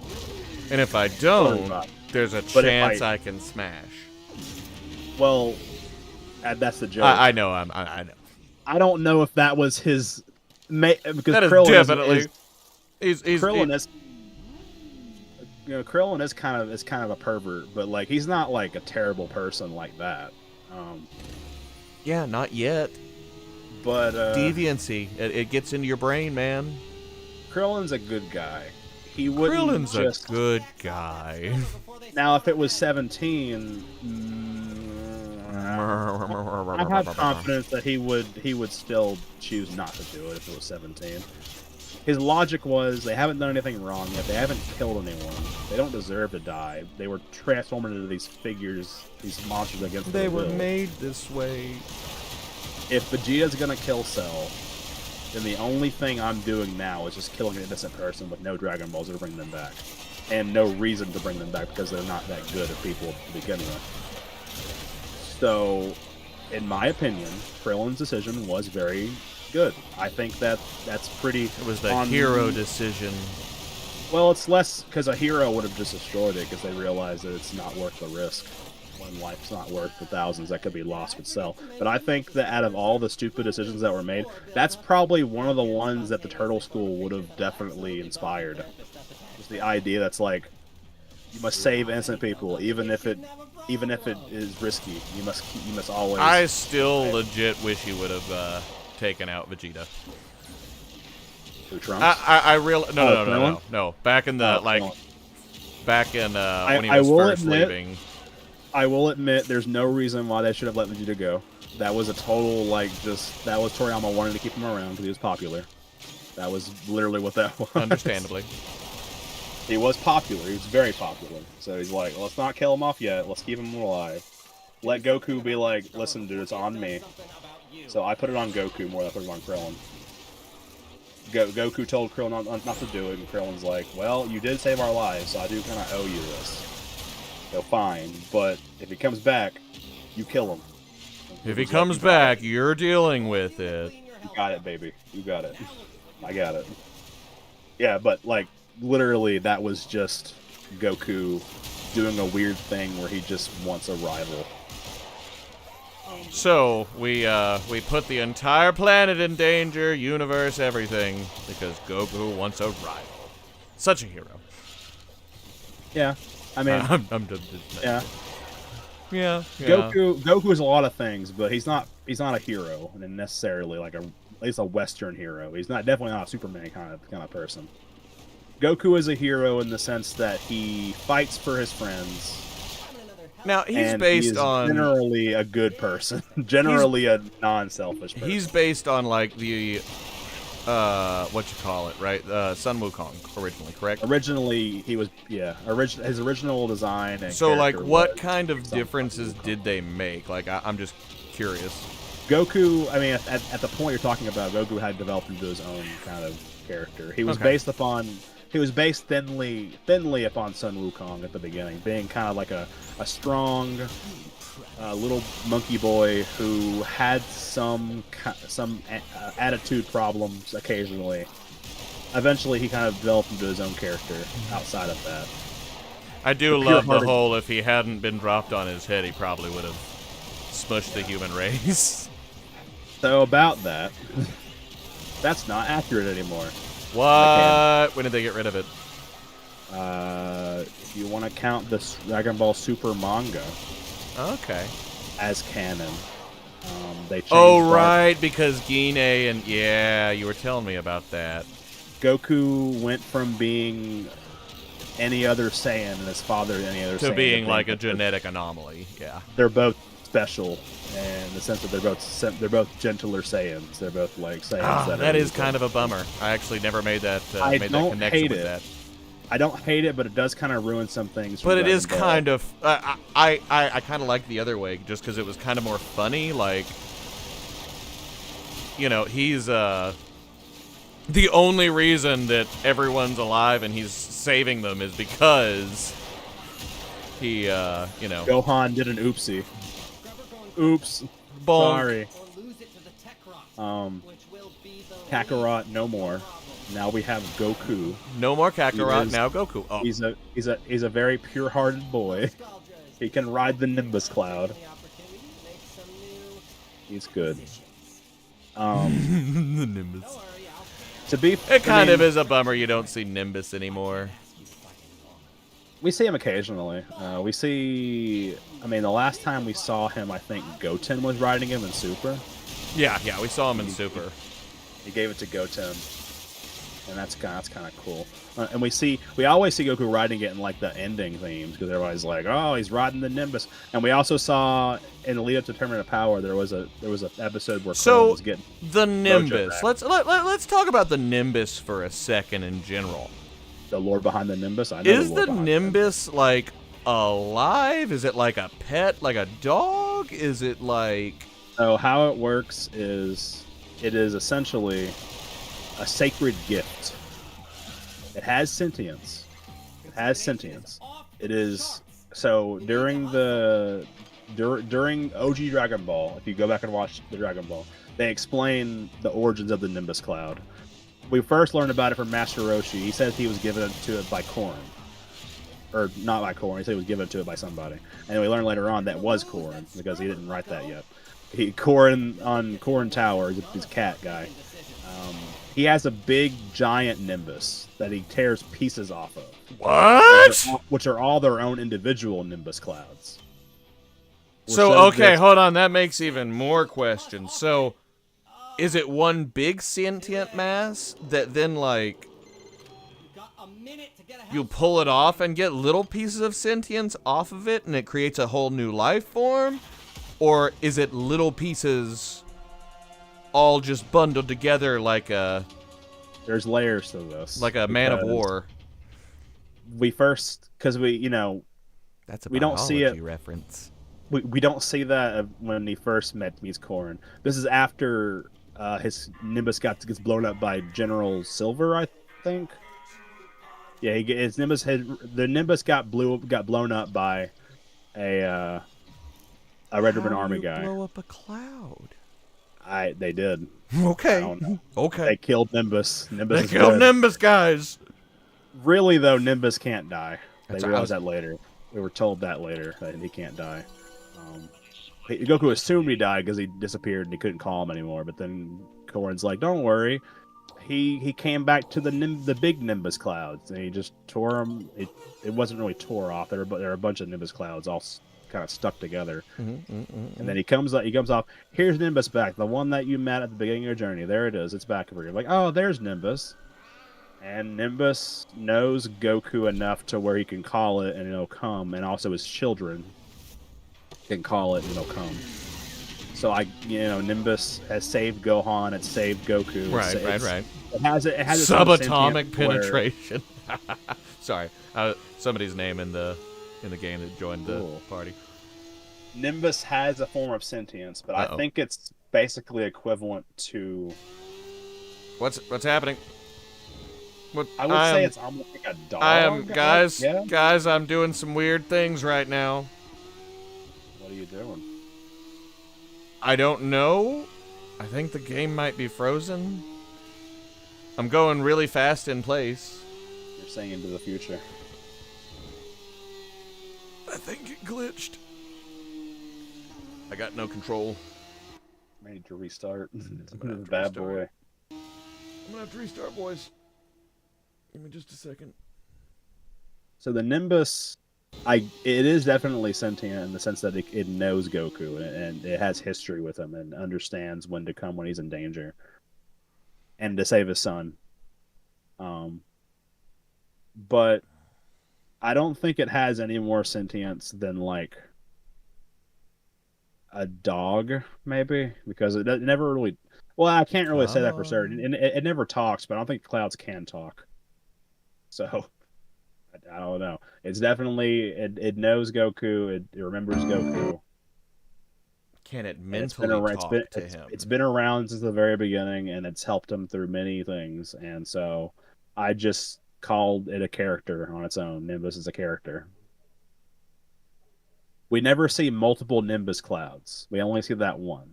So, we never see multiple of them. Only one. So I guess no one's earned another Nimbus cloud. All right, there we go. Sorry about that. What's funny is that in OG Dragon Ball in filler, Mercenary Tao climbs up Korin Tower after seeing how strong Goku got, and Korin gives him an evil Nimbus cloud. What? Like a purple variation. You're gonna get an evil Nimbus cloud? I don't know what it's called. That's just what he gives him. But you can still get it. Is the point? That's You don't want it. It's basically a joke. Oh gosh, what does it You do? you get the because he Hal wanted the sacred water, right? But he's like, this is only regular water. I want, and it was regular water. That was the whole point of the journey, was getting stronger on your own. But he wanted the way to go who got stronger, so he's like, fine, I'll give you this nimbus cloud or whatever, and it's a weird purple variation, and we're like, what's that? And then he gives it to him, and he's like, here, write it down. Well, no, wait. He gives him the water. Okay, that's what he gives him the water, thinking that it's sacred water, but it's actually just regular water. And he's like, "Oh yeah, I'm so much stronger now. Help me back down." And he's like, "Okay, here's a Nimbus Cloud to ride back down." He does that as kind of like a little screw you to him, because what it does is, as he's riding it down, it just explodes. Ah. So, little extra fu to Tao, who came up there and tried to steal his water. Poor Tao. Just.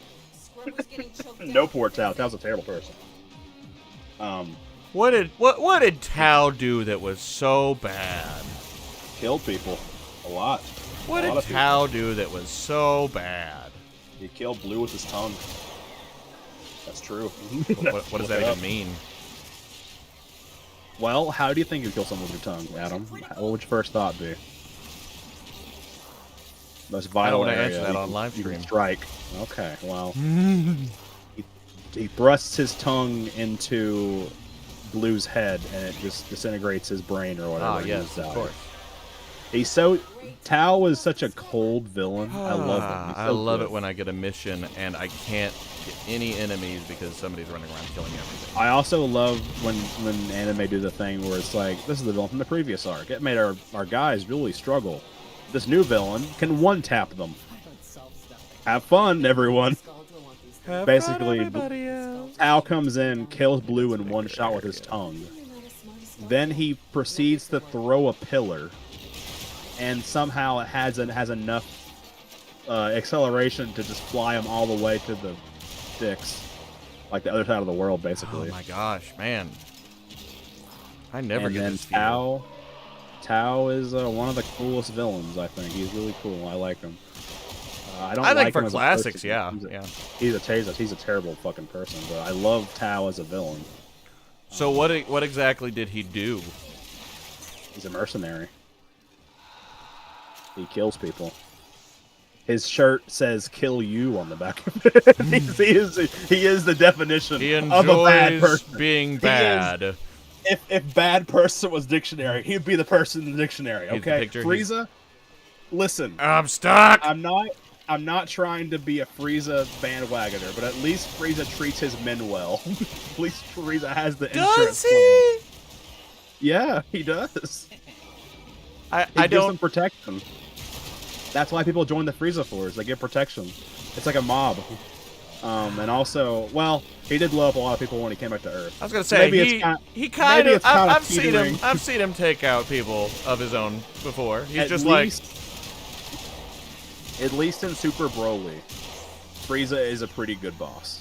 He gives his subordinates enough money to buy food and stuff. He rewards them for bringing him strong people or whatever. He doesn't kill everyone because he feels he's kind of grown past it. I still love. But anyway, Frost.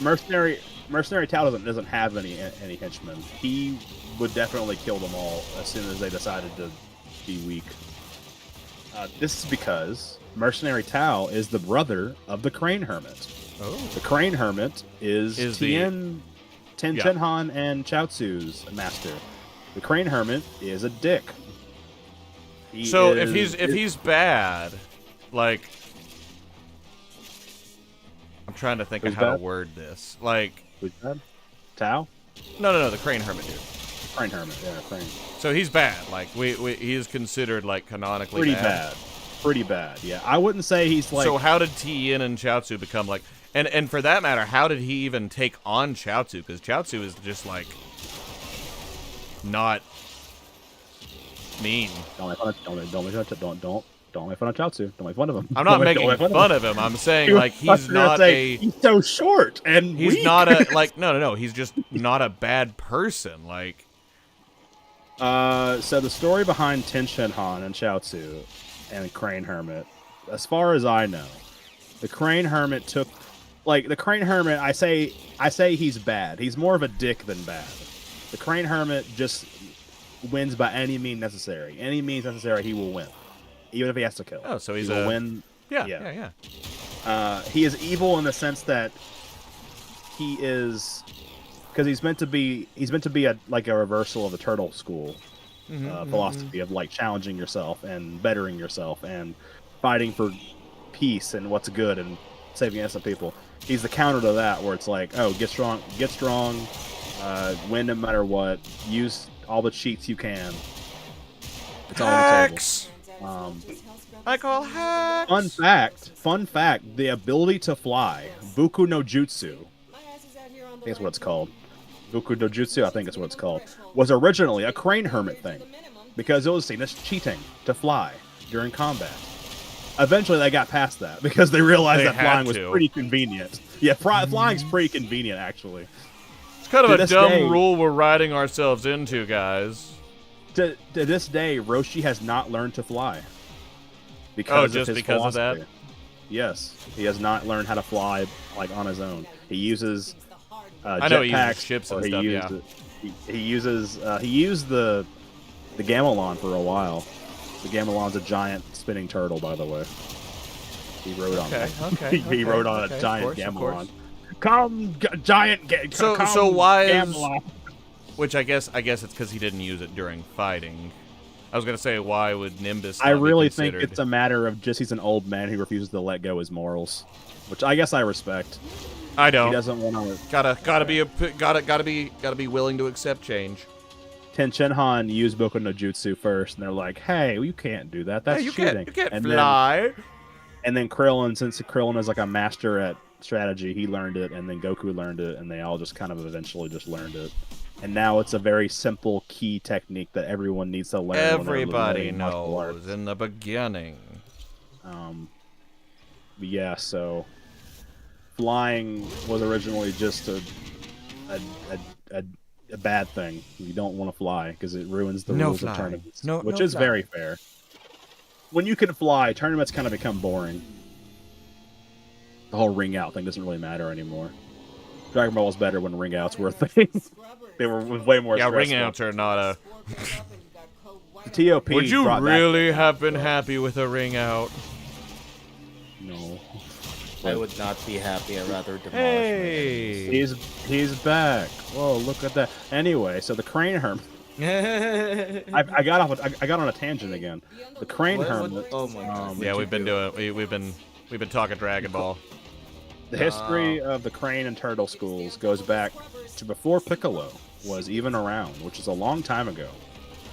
There was a guy named Master Mutaito who most fans probably don't even know who that is because he doesn't get mentioned a lot. And he's mentioned once when Piccolo is first introduced as the person who sealed him away originally in the rice cooker using the Mafuba, the evil containment wave. What about a rice cooker? You said rice cooker. What? Master Mutaito, a very old martial arts person from a long time ago in Dragon Ball, sealed away Demon King Piccolo in a rice cooker using a technique called the Mafuba, the evil containment wave, and died because he was so strong and he died from using it. It's a very wasn't that somebody's name? Mafuba? Yeah. I don't know who the name. That term just sounds really familiar, and not in like a technique way, but like a name way. Futaba soccer. Futaba? Uh-oh. No, Adam, no. Yes. So Futaba? We do not. We do not. We did. We do not elude the Futaba. We protect Futaba. Oh wait, I was thinking about something else. Never mind. Oh, okay. What were you thinking? You know what? Nope. Don't ask. Oh, I know what you're thinking about. I'm not gonna say it though because that's terrible. Anyway, Jesus left the chat. I left it. You think he was here to begin with? You think God was here? He's always with us. I don't know, sir. To be fair, God would love Dragon Ball. What? God would love Dragon I don't know if Ball, that's right? I don't know if that's a safe statement to make. I feel like I've seen videos of people being like, Dragon Ball is a very good Christian anime, and I'm like, ugh. yes, yes, it is. Mhm. Wait, you're not kidding me, right? That's an actual thing. Oh, They yeah. actually said that. I've seen videos Wow. people being like Dragon Ball Z from a Christian perspective, and I'm like, how do you? There's Wow. literally gods in the show that are incompetent. Wow. Like it's in the But face it's of because it everything. shows the silly gods. Like it just shows that they're silly. They're not. Oh, the They're silly, clearly oh, not real. I mean, Yeah, nothing's real. It's all just fake. Anyway, so Master Mutaito was a very old martial arts master. He was mentioned once because of Piccolo, and then he had a little filler arc where Goku went back in time and met him, along with Master Roshi and along with the Crane Hermit as younger people. They were students of Master Mutaito, and Roshi was a little bit. He's a pervert. He's always was a pervert. He's still Just a a pervert, but like he has a generally a good heart, a good what do you call it? A good sense of justice. Crane Hermit is a pervert, but he doesn't have any of that, so he's just worse in every aspect. He just wants to win, and he wants to be superior. so that's a good question. How is take it over not the- considered bad that like Roshi is a super pervert? Like It was a different time. it's a different time, Adam. Just blah, blah, blah, blah, blah. That's all I'm going to say about that because we're on stream. It was a different- if it was written now, I'm sure it would be very much dialed back. Even though I think some of it's very funny, Whoa! I still don't like it 100%. Especially the very early stuff. I do love. Yeah, the he whole did get launch. pretty wild there in the early stuff. Like, I do love the whole launch thing where he kept trying and then he kept getting punished for it. I thought that was really funny. That's probably the best part of Roshi's pervertness, though, was just the whole launch thing was funny because it was just as soon as He had transformed, some good he was in moments. trouble. I just And then he watched Bulma poop, and then I was like, that was okay. yeah. This is getting a little too far. Whoa! Dude. I watched her poop. That's what I'm about. I watched her poop, Turtle. She knows what I'm about. That's just Roshi being a pervert is just because if you notice, Dragon Ball is full of tropes and Just so you know, he is parodies required of to things. inform you. Roshi being a pervert is literally just a Japanese old people are perverts joke. Yeah, That yeah. just kind of kept going and never stopped. And I do like it. It's funny. I just it goes a little too far sometimes. Now it's applesauce. Now it's beer. Yay, beer. Beer. Cool. I'm gonna go get food real quick. That's Be right back. censorship. Alright, homicides. That's American. yeah, Good old US no, they definitely. Good old. We'll show alcohol to our children, the Chads at Japan.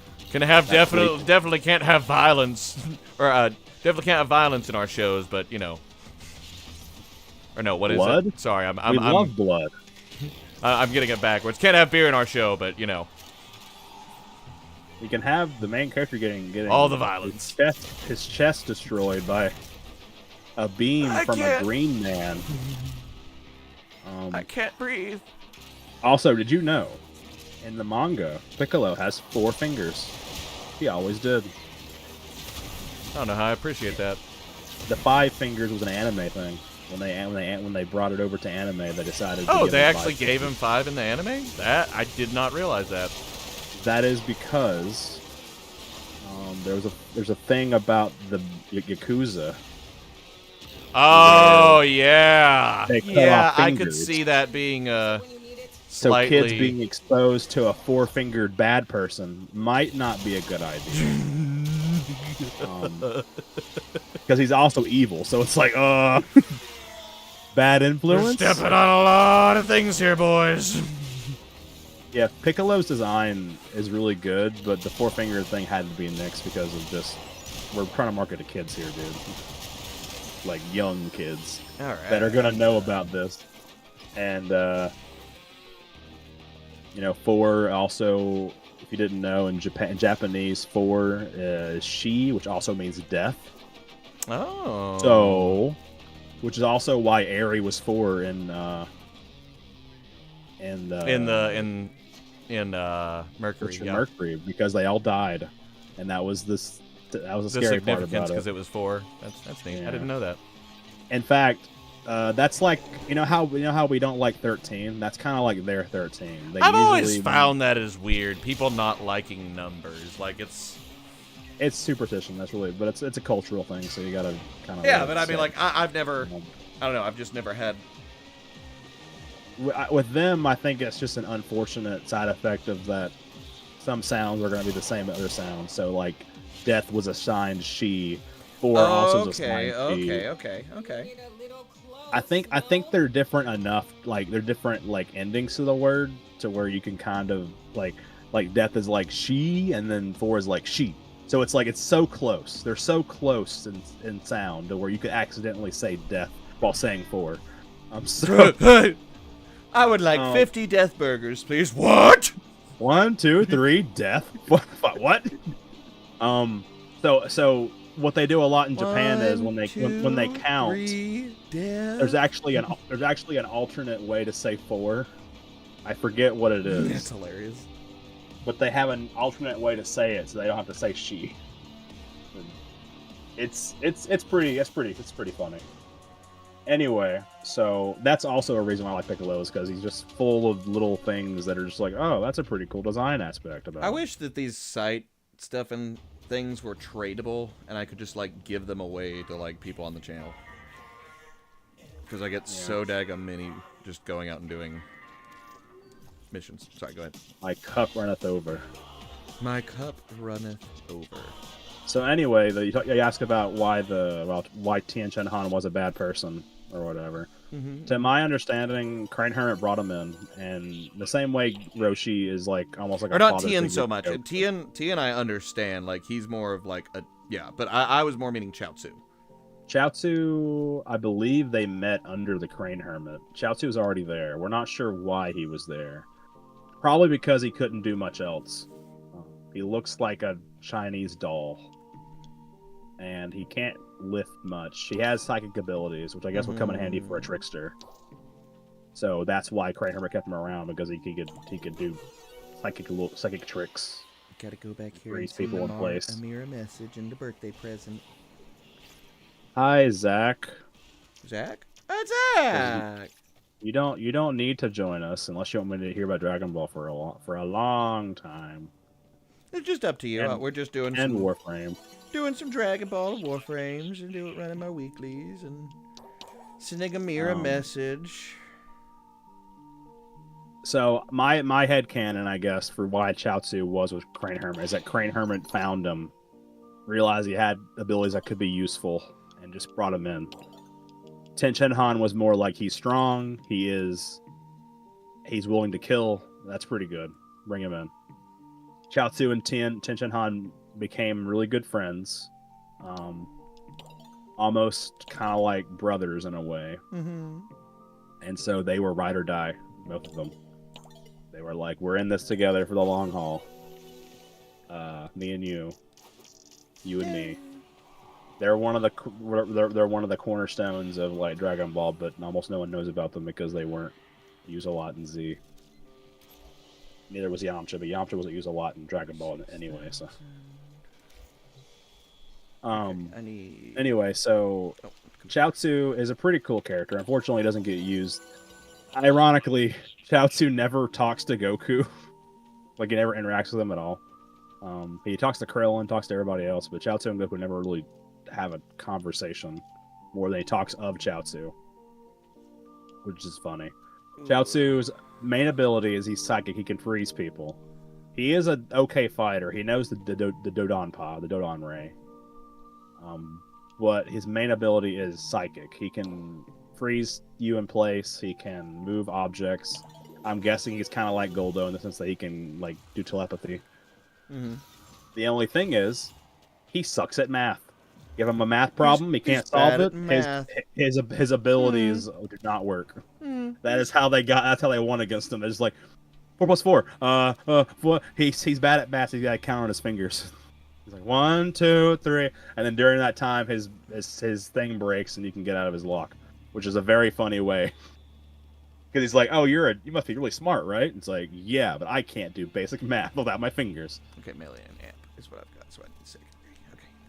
That's funny. I like that a lot. Yeah. Tenshin Han really doesn't have any weaknesses. He's really just the goat. The goat? He really is like one of the coolest fighters. Unfortunately, he doesn't get used that much. He has so many cool abilities that get used throughout the series, like the solar flare, or Taioken, as in Japan. Literally just sun fist. Solar tech. flare. It's a pretty good name for it. It's a lot of line-based attacks for a bad school. Again, solar flare is a dirty trick. So, Tisk tisk. but they use it later on, so it's like, No, okay. no, they got to. Yeah, it's right. Might makes right. You know Or not. what? Not might makes right. More like, oh, an evil person. Let's blind him. That's a good idea. Yeah. So he has the solar flare. He has a Buku no Jutsu, flying. He has the forearm technique. He can grow 2 more arms and have 4 arms. He even has 6 arms at one point. He can grow 2 more. So why didn't it do that against Cell? I'm kidding. I don't think it would have been useful. Probably not, but also Torian probably forgot. Or that. Which that is also. which get used to that. Get used to that phrase. He forgot. Because it had been probably like years since he had even talked about TM or used him in any degree that wasn't just the Kikoho. It was kind of neat to have him bring him back, though. I will say that. Like, it is nice that they do bring characters back a lot in Dragon Ball. Like even seeing Ader in the game and stuff, I was pretty impressed. Thank Bandai and Toei for that one. Toryumon never would have done that. He didn't hate Ader, but he's very much a kind of guy. Once he's explored a plot point, he usually doesn't go back to it. Yeah. So he wouldn't bring back Launch. He wouldn't bring back Ader unless he thought he could do something with him, which is fair, I guess. But Kakarot was like, let's just bring back all the fan characters everybody wants. I'm like, thank you, dude. Oh, this is all I wanted. So yeah, Tien also has the forearm technique. He also has the multiform technique, which is also used later on in the series by other characters. Just a lot of Tenshin Han's moves are just used later on by a lot of people because they're useful. They're useful, especially when you're fighting against somebody 10 times your strength. Surprisingly. No, you gotta. Meanwhile, Roshi's advice would be, just get good and get stronger, bro. Come on, you can do it. Hello, Zach. Bro. And I could sneak in. It's a Zach. How would you sneak in when we hear the beep? I don't know. Maybe you have the beeps off. Never. Maybe I sneak into your guys' bedroom and I turn the volume down without you guys knowing. I do believe that. I know where you guys live. I know where you live. Ain't got a key. So yeah, we're just doing a little but bit of framing, and Jacob's doing some Dragon Ball Z exposition. I'm doing my thing where I go off on things that I like because it brings me joy. Yeah.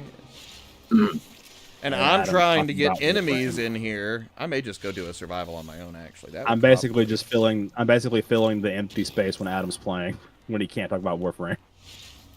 Yeah, Adam, let's go do a survival on our own. Oh, you want to? Survival. Okay. Weeklies are up.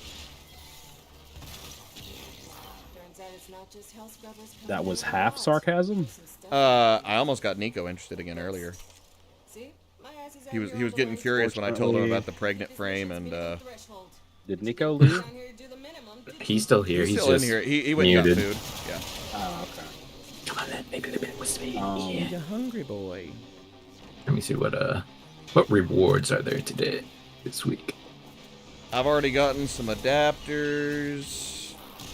I was talking to Rez about Dragon Ball like a few days ago, and he was like, "How do you know all this?" I'm like, I store it.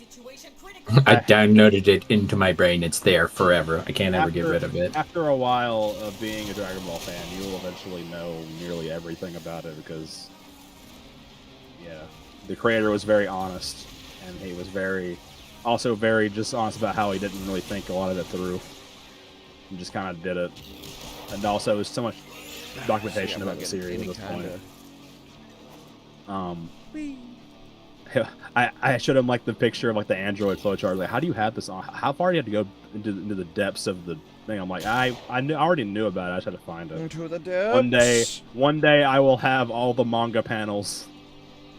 I'll have all the key manga panels downloaded so I can just like pop one open and be like, this is when Goku destroyed the panel. This is when this is when Krillin first okay. did a Never thing. mind. One day I will have screenshots of all the manga panels and just be like, look at me, I'm so cool.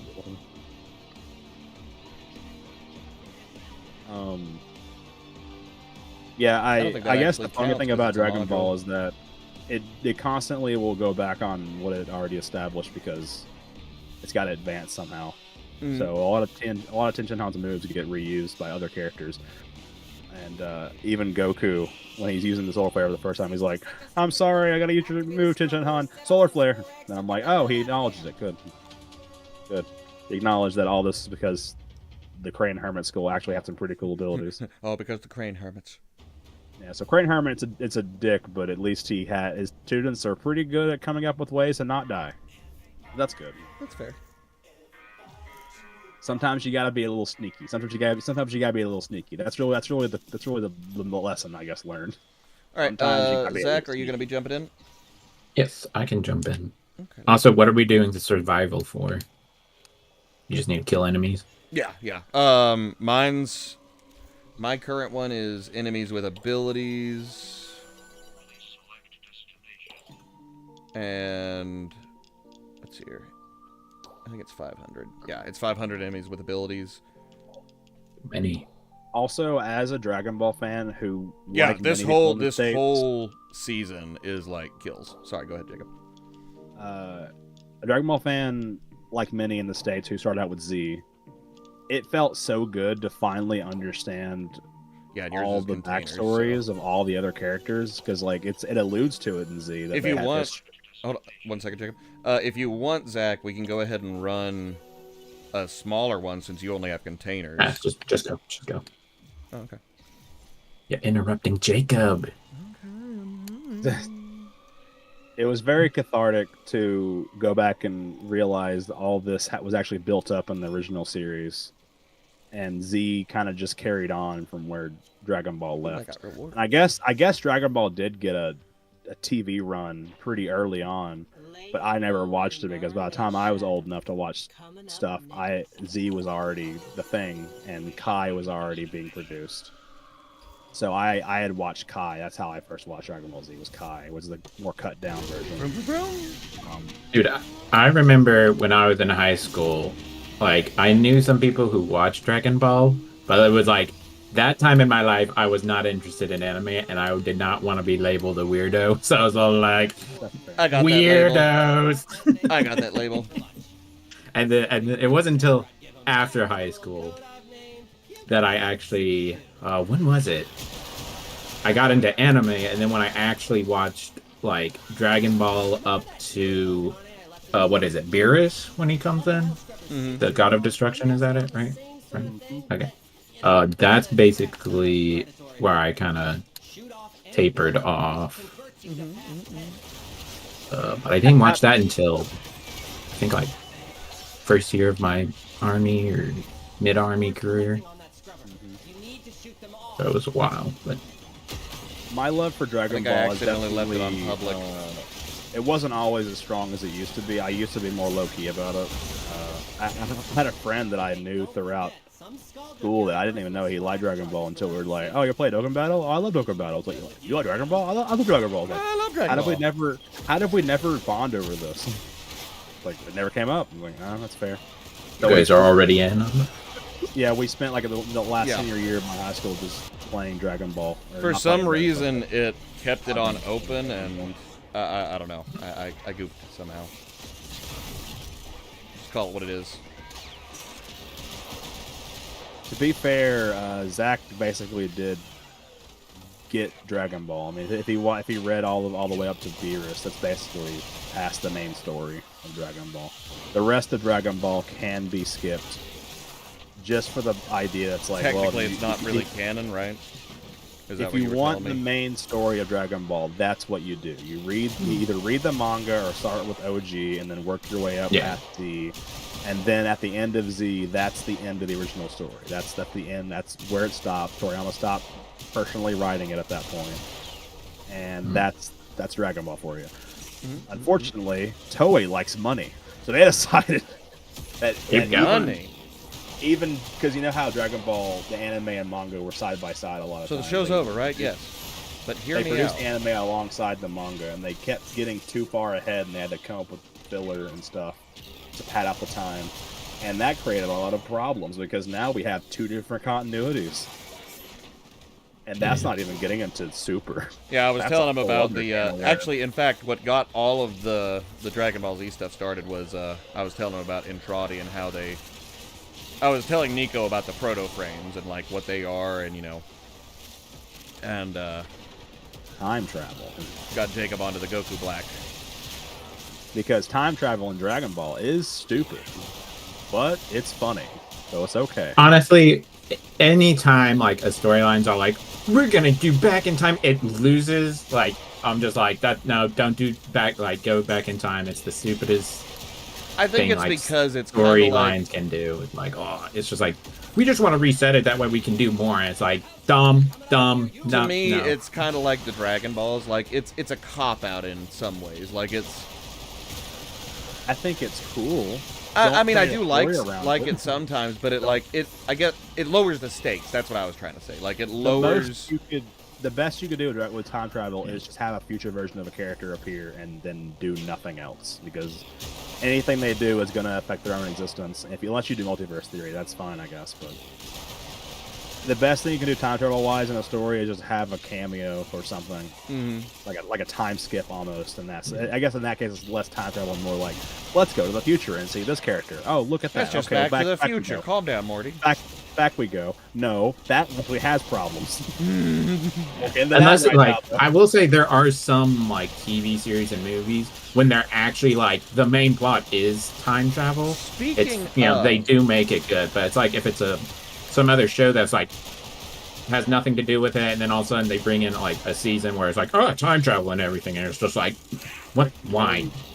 Have you seen anything about that show, The Wheel of Time, yet? Yes, The ads are working on me on Amazon, and I'm very tempted to watch it. Have you seen any of it? it yet? is. Yeah, it's all right because you know it's like a fantasy. Yeah. Like, you know, a lot of like channels or whatever producers and stuff like that. You know, sci-fi and fantasy are like down. Like they've been, Oh, like, yeah. or Well, have been they- down. Like no one's been producing them. So, or the ones that have been produced are just Oh my complete gosh! By the way, did you also bad. see? But it's pretty good. I don't know if I asked you about this. Did you see that they came out with a new game, Warframe's makers? No, Oh, Zach, I'm about to ruin your life. they're not. You say that. I They're know. not. It is. It's all based around medieval. It's all medieval. Like medieval Oh, I fantasy. think I heard something about Yeah, that. you see? You see? I've heard about it, but I haven't looked- I win. I win, guys. You heard it. You heard it. I like, That- but that's all the I heard about questioning it. Is in like, his yeah, voice the came medieval, up. like Warframe. I was like, what the fuck? I haven't looked at it enough to know anything, but I am curious about it. I do want to. I might try it, but it's gonna have to be, like way down the road after. Yeah, because it's like they don't even have a date for it, right? Oh no, it's out. Oh, it's out already. Yeah. Came out in November. That's what I said. I was like, I didn't hear anything about this.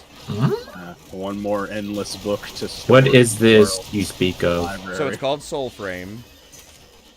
Oh my gosh. The name, really, like you I- can call it anything else. What? Yeah.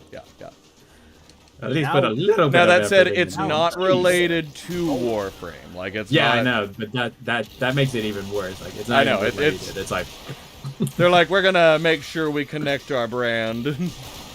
We've been warned. Now we're get sold. frames. Get ready for Solon. So I don't know if it's Okay. like you get frames or I don't think it is. I think it's just, like. Speaking of, by the way, do you have your containers yet? It's probably like Gamescom where you can access. Don't worry about it. You can okay. access. I mean, I'm getting all them. of legendary heroes throughout time and space or whatever. I don't know where I am on my kills. I'll have to. I haven't seen it pop up. I mean, I don't know how much I would play that. It's because, Okay, I'm almost at 13. yeah, I have all these other games coming out. I have Ashes of Oh yeah, Creation. no, that's what I'm saying. Yeah. That's coming out. And then, like the people who made No Man's Sky, they're coming out with their fantasy called Light No Fire. Yep. There's a lot of them coming. That seemed one like pretty fun because it was just, basically the technology they did for No Man's Sky, but on one world. Right. And everyone's right. on that world, and it's literally Just a big planet, yeah. Hello, Very Fairy. It's nice to see you. Hi, Very. Very fairy. We got Never all turn of us from in here snowboard. today. Well, not all of us. Nico's currently getting some food. Ooh! Sir? Who is jading me? Die. There, jeez. Yet one more endless story or one more endless library book to store in the We catalog. can bump after this round, Zach. I should Humanity be is able to get never him up. ending. It's never ending. I'm just going around shooting my explosive arrows, seeing if I hit contain. Getting all your containers. Where are they? Now, I will say this. It does count, like, whoever is... how many containers are you up to? 48. Okay, cool. We'll get them before we leave then. I lost the metaphor about right there. I gave up. What? I was trying to make a metaphor about how we make a lot of things that no human could ever hope to read every possible story or play every game or Oh, whatever. my We're just lord, adding no. more. It's impossible now. I Oh, was you like, wanna bet? I was saying one more never-ending book to put in the Library of Alexandria of humans. Yeah. Just filling it out with like, look, you'll find one thing you like, surely. Out of all this stuff. I just gotta get 100 more and I'm done. Very fairy. I am. Oh, we are, we need I to... feel kind of sick right now, but I'm okay. Yes, everybody is doing much better. Nobody Ironically, is... Adam is way better than he has been. Ironically, It's like he took my Extremely, life. I'm alive again. I assume Zach is okay. I'm okay, Zach will be much happier on... except for my on forever loneliness That's fair. Lonely. of the romanticness, not friendship. Is that from a movie? I have nobody Yeah, no song. for my own. Maybe. Had a flashback to a movie I watched as a kid. I had a tape of it. It was called Small One. About a kid with a donkey, Ah, yes. and he's trying to sell his donkey so he can get food for his family. Did somebody give him magical beans? No.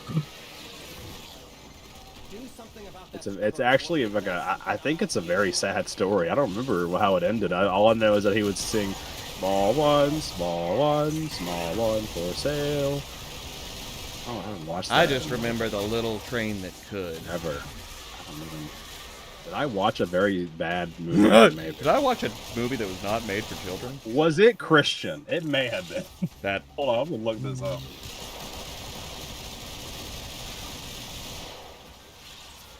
Jeez, I just killed like 4 things up there. It was a Disney movie. I just don't know how it. I don't know. How many more do I have?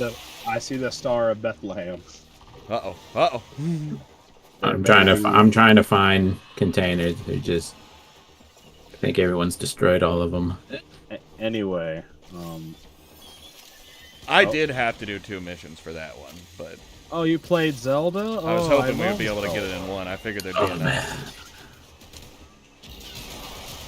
I love Zelda. Zelda's cool. What Zelda did you play, Very Fairy? Hopefully Zelda? one I that love I some know. Zeldas, 'Cause yeah. if I haven't played it, then I'm not going to be able to say much about it. I'm sorry, I'm not looking very much at the chat right now. Don't worry, I'm reading chat. I did love the Zeldas. Yeah, we talked about the Zeldas the other day, too. We Zach, did. have you ever done any of the Zeldas? You like the one back on the brick Game Boy. Oracle of Ages No, or it's good. Seasons? Okay, cool. The, So you're like us, right? You know the green and black screen one. Yeah, like the... Puke, Yeah. puke color scheme. So good.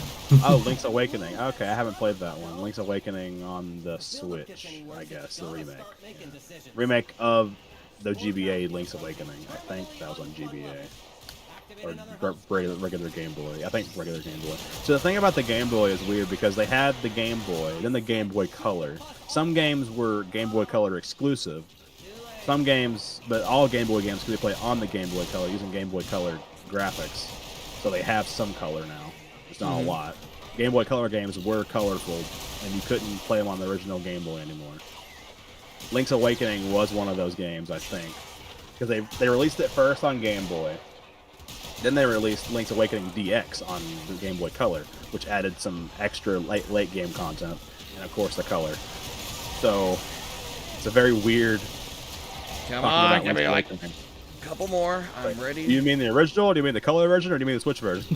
Like, there's a lot of different versions. I assume Switch. That's because another so- thing I'm kind of so tired of is like games just remaking more and more over and over again. I'm okay with it sometimes. I mean, one or two remakes after like a decade I get, but like You mean like Call of Skyrim Duty? remakes, like I mean, Call of Duty. Ooh, shots fired! all right, Literally. Zach, I got my munches. I'm. How many off? I don't know. Pretty close. I think I'm in the 60s. I'm pretty positive if I break them, they also count for you. No, they don't. It's Are you sure? It's personals. Yes. Okay. I need 10 more. Oh, you're good. I'll just collect XP. No, it's okay. I'm all right. Don't worry about me. I'm okay.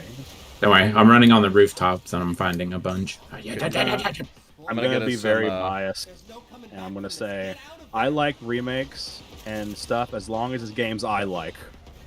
Every other game can go die. Hey Yeah. guys, we need to activate a scrubber. Oh, yeah. Very Fairy plays the Game Boy Color I got it. version usually, but they play the Switch remake. I got one today. too. I'm like, oh, that's cool. it's really cool when you can play the original game and then play the remake and see all the changes. That's cool. Yeah, see, like that kind of like when Spyro redid, that was different. I enjoyed that, but like, Zach, I would got some say- over here. Some would say Reignited may have ruined some things about Spyro, but for the most part, I say it's a good. Got some white. It's a good trade-off. For full camera control, 360 camera control, and very smooth 68 frames per second, I'll take it. The voice acting was bad sometimes, but it had some pretty good ones in the original Spyro trilogy that I kind of miss. Yeah, Right. yeah. That could be just biased, but I feel like the new voices are kind of some generic sometimes. Tom Kenny is always great, but like some of the NPCs you talk to. Oh, hey have- Zach, up here there's a have whole, them there's off. 3 of them right here. I think you really could probably combine some things from. There probably are mods out there where people have put the voices of the original characters and reignited and probably fixed a little bit Yeah. the problems. But that's definitely more of a Alright, I think I'm Grab good. these airs. subjective. I'm not saying it pop up anymore. Just get out here! You're gonna be Very mad when you subjective. leave and you miss like 1. I mean, it's not. I've broken like 7 and it's not popped up. And then even if I did, I'll just blame you still, no matter what. I mean, you have the remakes that are like, okay, this game was a PS1 or it was a Game Boy or whatever. Now we're making it 3D, giving it cool little Making graphics. it special. You have those remakes. Then you have the remakes that are like. Now we're getting a lot of remakes of like mid 3D games, like in the PS2 era, which they're yeah, already yeah. kind of good the way they are, and we're just kind of making them different, which can be seen as like unnecessary. Man, we when haven't you could we haven't when you even could made just port them. not Spyro, but Skyrim any different. Like we just keep remaking it. It's You say Skyrim, so I'm down. Like, it's gonna die its own death eventually. It's already died its own Skyrim's death. like the amount of. Oh, you times mean it's like been limited remade and, like, edition, yeah, all the premium, like like, oh, yeah. re-releases. Now with mods, I sure hope so. So, How many times you've released it? what other games do people play on the Game? How used is the Game Boys nowadays? Because I know that they've converted mostly over to the Switch, haven't they? I think Very Fairy mentioned before that they come from a family full of old consoles and they play a lot of old Nice. consoles. Yes, So yeah. they probably they're probably like me where they grew up with a lot of older systems that were before their time. That's what I was saying to Zach the other day, or Jacob the other day. I really want us to get together and do like a couch game day one day where we just record it and play like Super SNES, Smash old- Bros. Yeah. Sure, I really want to play Smash, either Smash or Mario Party. I love those two games to death. That is true. Very Fairy, you can tell us your weird relationship with remakes. We're talking about it now, so it's now the main topic. Remakes. I was gonna mention that All right. you have do you know which remakes one you're that doing are now? like the. Zach. Huh? Do you know which one you're doing now? Uh, I just need to make sure it's like one that I like. If it's Tech Yeah, yeah, Rod yeah. or yeah. I am back. Hello. Hello, Zinf. You have remakes that are like take this old game and make it new. Final Fantasy VII Remake is a good example of this. That was a good And one. then- The remake is great. Right. Oh, good. And then you have the Scaldra? remakes Okay. that take a game maybe on like the PS2 or whatever. That's already basically what it needs to be, just Alright. more polishing up. And if you say that's a remaster, I No, didn't turn a it off remake- public again. remasters are different because remasters are literally like almost ports. I'm of a games. fool. They use the same source code, they use the same game, they just kind of polish it up, add some quality of life things. Bada bing, bada boom. It's not that simple, but I'm saying that for funny effect. You got a new game, a remaster of a game. Remakes are different. They remake the game from the ground up. They use the same source code, but they basically change how physics work, change how things interact with things. One example that released recently, I guess like a year ago, Paper Mario TTYD, The Thousand Year Door. It's a very popular GameCube game, cult classic. Nintendo had been neglecting Paper Mario for a while. Mm-hmm. They released a remake of that game to an astounding mixed reception because half the fans liked how it looked because it didn't need a remake. You could have remastered it. It looks beautiful still. It's got a timeless look to it. Paper aesthetic, the kind of like colorful art style. None of it was held back by the GameCube at all. It was very good. So the remake came out, and they wanted to make it look more papery. So now it looks very beautiful. It looks like an arts and crafts project. It looks really, really cool. Yeah, it stands out way more. Yeah. Right, and so it looks really good. But the problem is that now that you're adding all these new visual things that weren't in the original game, and the Switch is also underpowered as everything, the game suffered a frame problem. Original game ran at 60 FPS on the GameCube, perfectly fine. The remake on Switch at least runs at 30 FPS. That started a problem because now people are like, okay, well this game involves timings, so now it's going to be off slightly because now we have 30 FPS, and it also feels kind of weird to play after playing a 60 FPS game. And to be fair, Switch is not really famous for its good frame rates, so they wanted to make sure they weren't going to push it too far to where it's going to always be stuttering. So they're like, okay, let's have a pretty consistent 30 frames instead of like a 60 frames that's going to kind of jump and stuff. And that's pretty cool. But it created a controversy because not only is it played different, but also it's objectively like less smooth because of less frames. So Paper Mario 1000 Year Door, the remake is not the definitive edition, mostly because of that. But also because of the fact that it does a lot of good things, but it does a few things that are like, It's debatable, but nowadays remakes, it went from remakes being like objectively the better versions of the games to play, but now when you're remaking something like that, where it didn't need a remake, you just made a remake as you wanted to. It's a lot more like they're not the definitive versions anymore. It's more nuanced now, which I guess kind of ruins remakes as an idea because now they're meant to recreate games to be better than to be playable. But now it's like we just want to recreate games. Re-release them. Yeah. Basically. Money. Hold on. Hello, Rez. Sorry I didn't mention you when I was talking. Oh, it's a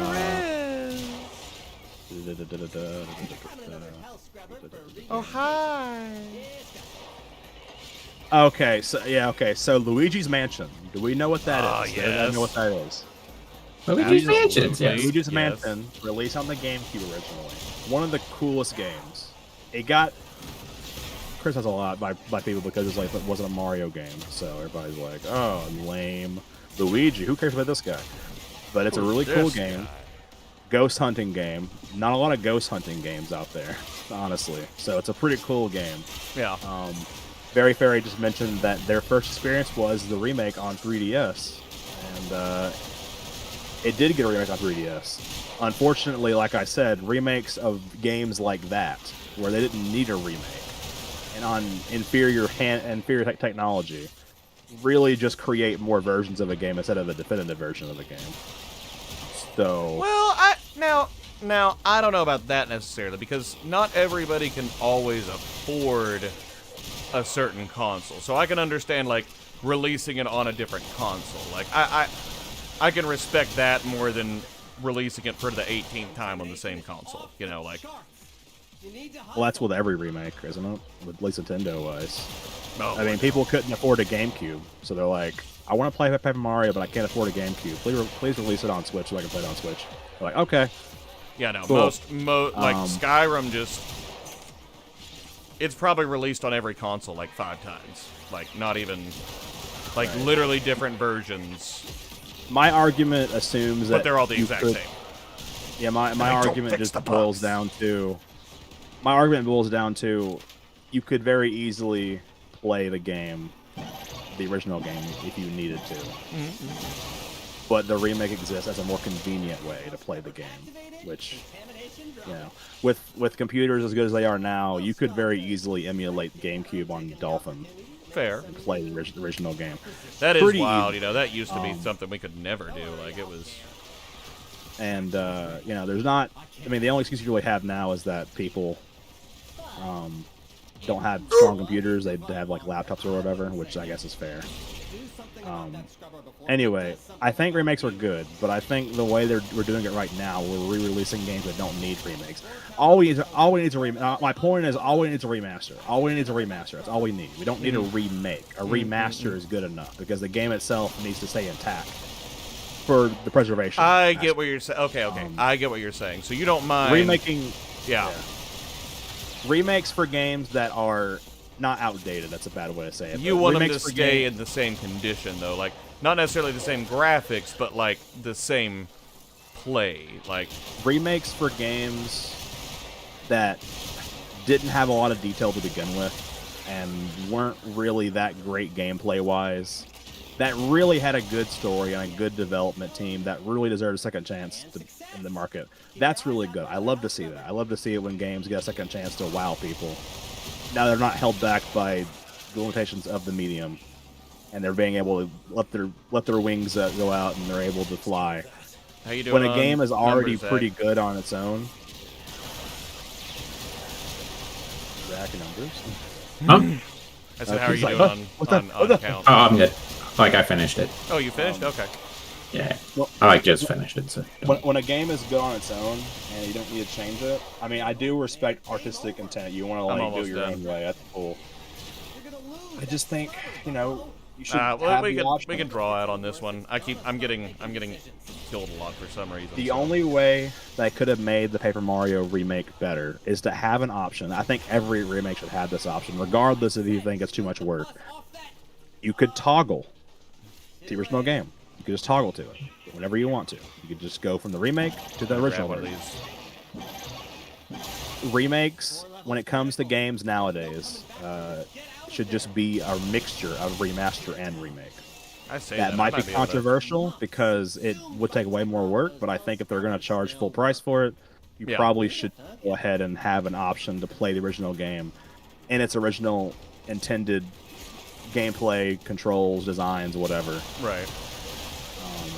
Yeah, the only way you can make it better. Paper Mario Remake is really good. I was just hoping that maybe they would have a way to play the original game with a toggle or something, or like a separate menu or something. Like, that would have been really, really cool for people who wanted to play the original but can't afford a GameCube or don't want to emulate it or whatever. They can do that. It's good. I like reservations. That was a close exit. To get back to the Luigi's Mansion thing that Barry mentioned, Luigi's Mansion had a very unique remake. They decided to remake the game. The GameCube version of Luigi's Mansion was a home console. They decided to remake Luigi's Mansion on the 3DS, a mobile console or whatever. Right, let me know what your call next one is, Zach. Handheld console. Remake on 3DS is a little bit janky. It has a few problems the original version didn't have. And to make matters worse, it changed. Like I said, the remakes, they changed designs. So now it looks different. So the original intent behind the designs and whatnot is altered. This should be the last one I have to do. I haven't played it, but I have heard 3DS Luigi's Mansion Remake was a little bit of a letdown in terms of how it performed. I heard it lagged. I heard it had problems where it couldn't really run properly. When the original Luigi's Mansion ran perfectly fine on GameCube, and now we have I guess, I don't know if 3DS is stronger than GameCube. It probably is about the same. Maybe. I don't know. Call me out if I'm wrong, but I think maybe a handheld from 2 generations ahead could match the power of a home console from No. the PS2 era. No. Listen. Here's and this is how I'll prove it to you. We went to the moon in the 60s. When was the last time we've been back to the moon? See, My point science. exactly. We went like 5 times, didn't we? we went a few more times. It wasn't. Oh yeah, but it was still we back went- then. It's It been was like all the Apollo 30 program, years, though. you know? Yeah, Like- like we haven't been back to the It moon. was on the news, so I don't care. It was on the news. come on, didn't you know there were Interesting. aliens up there and we had to stop going? Oh, the dark Don't you side read of the moon. Don't you read the papers? The first Luigi's Mansion game was very unique. It was very. What it was is very. eating my energy? Jeez. It was weirdly like kind of spooky for a Mario game to be, and not like, oh, it's scary. It's more like it's kind of unnerving. Luigi's Mansion was. It came out of nowhere. No one expected. Yeah, it it was to it was happen. very different compared to what most Mario stuff was, for sure. You were just exploring this mansion, and it was haunted with ghosts, and you were trying to save your brother Mario, who got turned into a painting. And Oh, you know what? I never Luigi- realized that they Luigi- got stuck. That he got turned into a painting. he did. King Boo wanted revenge on Mario from Mario 64 for As he kill should. for hurting him, and so he turned him into a painting. Ironic, because he was jumping into paintings in that game. So Mario 66, I can't speak. Mario 64 was kind of like the only thing they had to draw from, so they kind of used that as like a fuel for like a new. All right, Zach, I'm gonna slow down on my lore. killing because I've got all mine done. So. But yeah, Luigi's Mansion 1, the original game, it's just. I think it's really the atmosphere that sells it. Luigi's so scared of everything. He's so. Yeah. Now, Nervous and. To put it in perspective, this is the first time Luigi's ever been given a voice, outside of like Yahoo Let's Go Mario style. This is his first game where he's actually given his own personality, and it really shines in that aspect. Luigi is not a titular hero. He is very scared and cowardly, but he's willing to do what he can for his brother. So he's just going through it. He's really going through it the entire game. He's getting scared of everything. He's calling for Mario. Mario, please, Mario! I'm looking for you, Mario. Mario and Mario Luigi.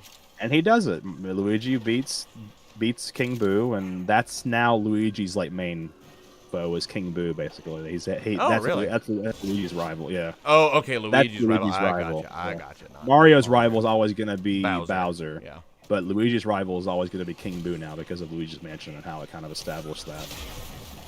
Barry mentioned that the first game was very different from the and you know, Luigi's Mansion did release 2 more games, Dark Moon on 3DS and then 3 on Switch. I have played 3. I haven't played Dark Moon. I heard that was more like level based and like exploratory based.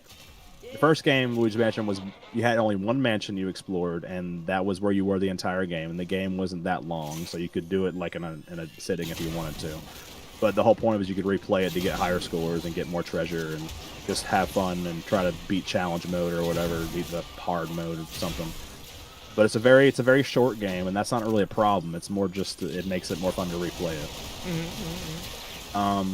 Very charming game. 2 introduced a level system where you would re-enter different mansions, and then 3 brought back the one big mansion, but now it's a big hotel. So they can have different floors now, or you explore different, and they're all kind of very, very different from each other. So I guess they sacrificed having one cohesive mansion to having a bunch of different locales and a big giant tower, which I guess works. It's just, it kind of loses the coolness of Luigi's Mansion. You're in a big mansion with protected rooms, and you can go anywhere you want, and it's just like it's not like you have to unlock keys to open doors, but the doors are already there. You just got to find the right keys to open which doors. If you had to fight Mario or Luigi? Mario. Luigi's a demon. Like, Mario is strong, but Luigi is like, if you know about Luigi lore, he is an agent of chaos. You do not want to mess with Luigi. Even if you only know Smash Brothers, he has a critical upper that'll kill you. Yeah, that's true. Yeah.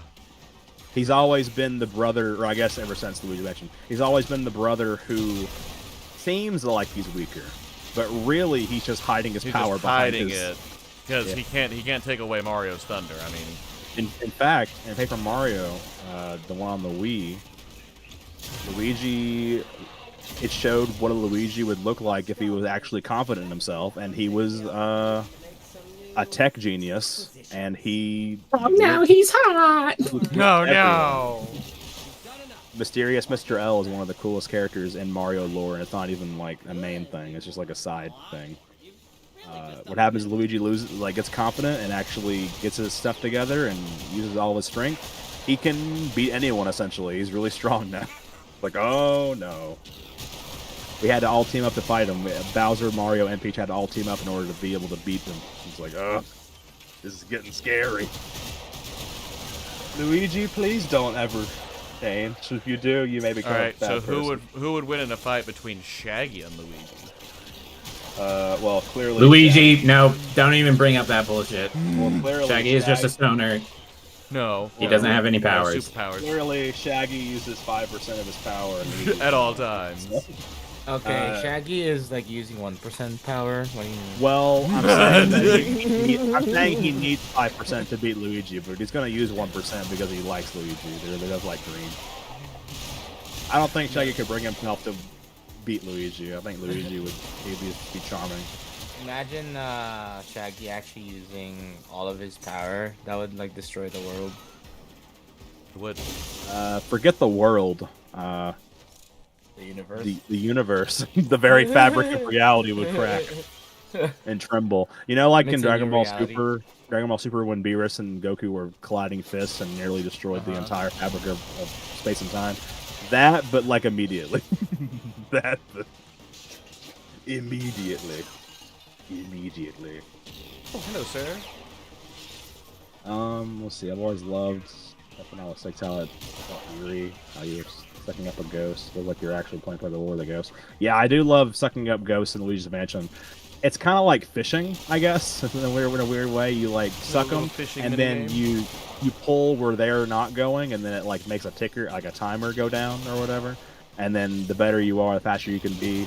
Use your light to stun ghosts, and then use your vacuum to suck them up. It's a really cool gameplay loop. It's really cool. It's really you can master it. You can get better at it. Also, one thing that Luigi Mansion 1 did, they had these things called portrait ghosts, which were different from the regular ghosts. So So Luigi Mansion introduced one of my favorite characters in Mario, Professor Egad, Professor Elvin Gad. He's a very strong. Not strong. He's a very smart scientist who makes a lot of gear. He comes back in the series later on in Sunshine. Not really, but his inventions do. And he is kind of like a mainstay now in the main cast. Dr. Elvin Gad had a bunch of portraits, and I think it's implied that they were all once people, but they had portraits. They had portraits drawn of them, and King Boo and his Boo gang had managed to create a big fake mansion. They wanted to lure Mario in so they could capture him, and while making the mansion, they also released all the portrait ghosts. And I guess either it's the ghosts of people that once lived, or it's portraits created into ghosts. It's not really clear. Either way, the idea that you turn portraits into ghosts is a very important thing in the game. It's like, oh, paintings become ghosts, ghosts become paintings, whatever. Mario becomes a painting. It becomes common reoccurrence, yeah. Yes, paintings and ghosts are linked in this universe, apparently. But anyway, so these portrait ghosts come out, and they have their own personalities, their own look.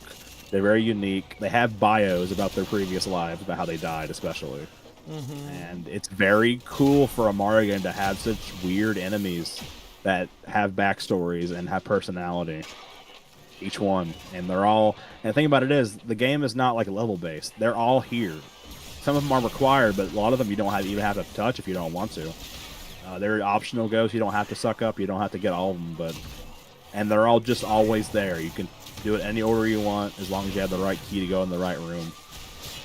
As the game progresses, you can kind of do it the way you want, but there is kind of like a best way to do it to maximize time.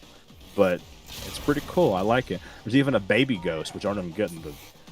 Don't even get the weeds about that. There's a baby ghost. Was it a baby originally? Like, did it die as a baby? That's so sad. Nintendo had obviously dead baby in 2001, so. they had to murder a baby in the lore.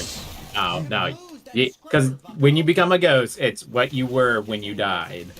So it was a baby that died. Nintendo killed a child. It's getting dark. Luigi had dead babies in 2001. That's crazy. That's crazy. They were popping off back then in 2001. They had Pikmin, they had Luigi's Mansion. They were crazy. Oh, Pikmin.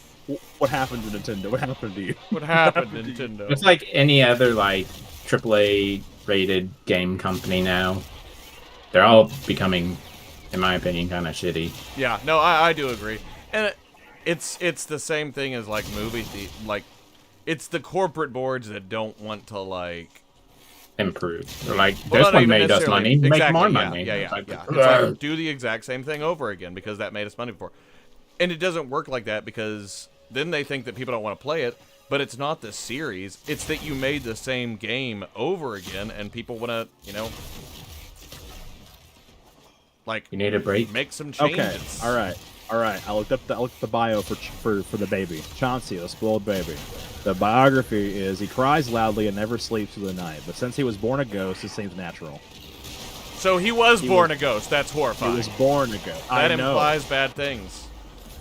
We also, I think we know his parents because they're like in the same area. Don't like that. You fight like you suck up his parents or whatever. And then you fight the baby is the boss. Just get rid of the entire family. Fantastic. You fight the baby. You fight the baby. Are we the baddies? I think you are. Jeez, I mean, you destroyed an entire ghost family. There also is a bodybuilder ghost, so. So much that their baby came to fight ghost? you. Where? What? Hold on. No, you got it's more like the thing that was left to fight at the end was the baby. His name is Biff Atlas, and he's a bodybuilder ghost. He's very funny to fight because you walk in and he's that is a manly name right there. It is. He's a very manly boy. You walk in and he's doing some sick, not bicep. Zach, how you doing on number? The big long. 200, 500. Ah, good. Sneak up beside him and hit him with a sandbag, and he falls over like nothing. Oh, my screen! Oh, a lot of good. I mean, it's a 500 kill any enemy, so we could end and then go to a tech rot. Okay, it's up to you. I mean, I think I'm done with the Like we can go wherever Okay. because I don't have Oh, any I mean, requirements. We don't So have to I keep doing mean, this. We can go do other missions. and I stuff didn't like even that. mean like another place. I just meant like we can keep doing yours. I just meant I don't have we can any go do something kind else. of I don't have any kind of requirements. Yeah, Very Fairy says either it implies a miscarriage or Linda and Neville did the deed as ghosts. I'm like, I don't know what's worse. I mean, Well, do see, ghosts then that's procreate? like how does the pregnancy work? Like, could you see? Oh my gosh, that implies. Adam, some do you not know how horrifying- pregnancy works? Do we need to? Do we need to have to work to talk with them? Okay, so there are storks, right? Yep, So yep. That's the solution. I'm sorry. In forgot that now, you're right. universe, yes, there are storms. Yeah, Baby Mario and Luigi were brought by storks, so that's how they were born. I hate this planet. Canonically. Fix it or lose it to the tech rot. I'm trying to get Okay, to the end. bye, Very Fairy. Yeah, Have it's a a nice We're one. leaving. We're getting out. Get out of Sorry. here. Sorry for not reading your advice. I decided to look up the wiki on my own, but yeah, Chauncey was born a baby, so I guess not necessarily a dead baby, but still a dead baby. So I don't Still dead babies. still a baby. Talking about the dead baby. Stop it. An unalive baby. There you go. Oh, no. This live stream is Blame nice. Nintendo. Don't blame me. It went dark. blame Blame Nintendo. It's nice. It's a nice. Dude, Actually, I have been getting some really good, Be quiet. some decent view numbers. Like, not necessarily like a lot, but I'm getting like consistent. Like, I'm getting like people are staying on watching for long periods with the. With Oh, the Adam, Warframes. can I post here as well, like one of my singing videos? Yeah. Okay. It's really short though. It's like literally a minute. Yeah, we if you don't- want to even if you want to Yeah. even post them on the channel, go. It's fine. Oh, I It's thought that's what he yeah, meant. Post them where you want. Yeah, it's super short. I'll actually show you guys right now. Oh, well, Adam probably might not see it, but I'll Yeah, just, I can't. I'm not gonna be able to watch it or anything. So I'll show it because to I'm doing the stream. That's right.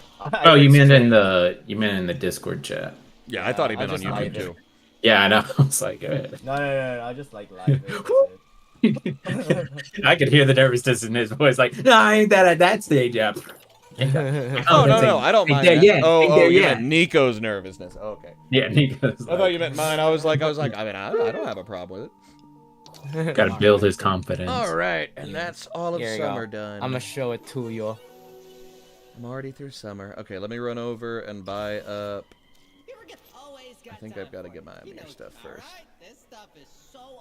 All right. I think it's on. Okay, it's on. Okay. Our reactions will be recorded. Yeah. Yeah. Have fun with that. Yes. Oh yeah. Here's my Instagram. Basically, I'm showing it to. Wait, who's watching Nico? I Jacoby guess. so far. I'm posting it. I'm watching it and posting it. Okay. I switched it over to the is- live stream so everyone can see what he's doing on his computer. This is a weird stream. Wow. All right, that is all of Holvania done. So let me go to my back room. Wow. I think the next area. I like added a creative twist on this one. It's pretty nice. Y'all watch it and tell me how it is. Amazing. Nico, you should just post the videos straight to YouTube. Don't even ask. Just do it. Through that, Okay. just start publishing albums right now. Okay. Building his confidence. And when you said confidence boost, you meant like Confidence. really confidence boost. Okay. I like that GIF. Constantly blaring in the background. Those are missions. Necromet Vault Guardians. Though. Feeling enough. That's where we're about to go. I heard Nico has never had a dissatisfied lover.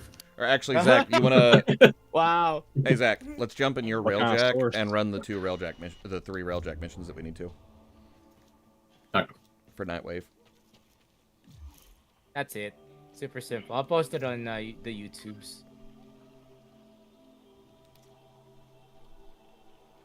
I'll Carl's post it on the playing. YouTubes after like Adam's stream, maybe tomorrow. Play. If you I'm need not me to working post it and anyways. everything, we can.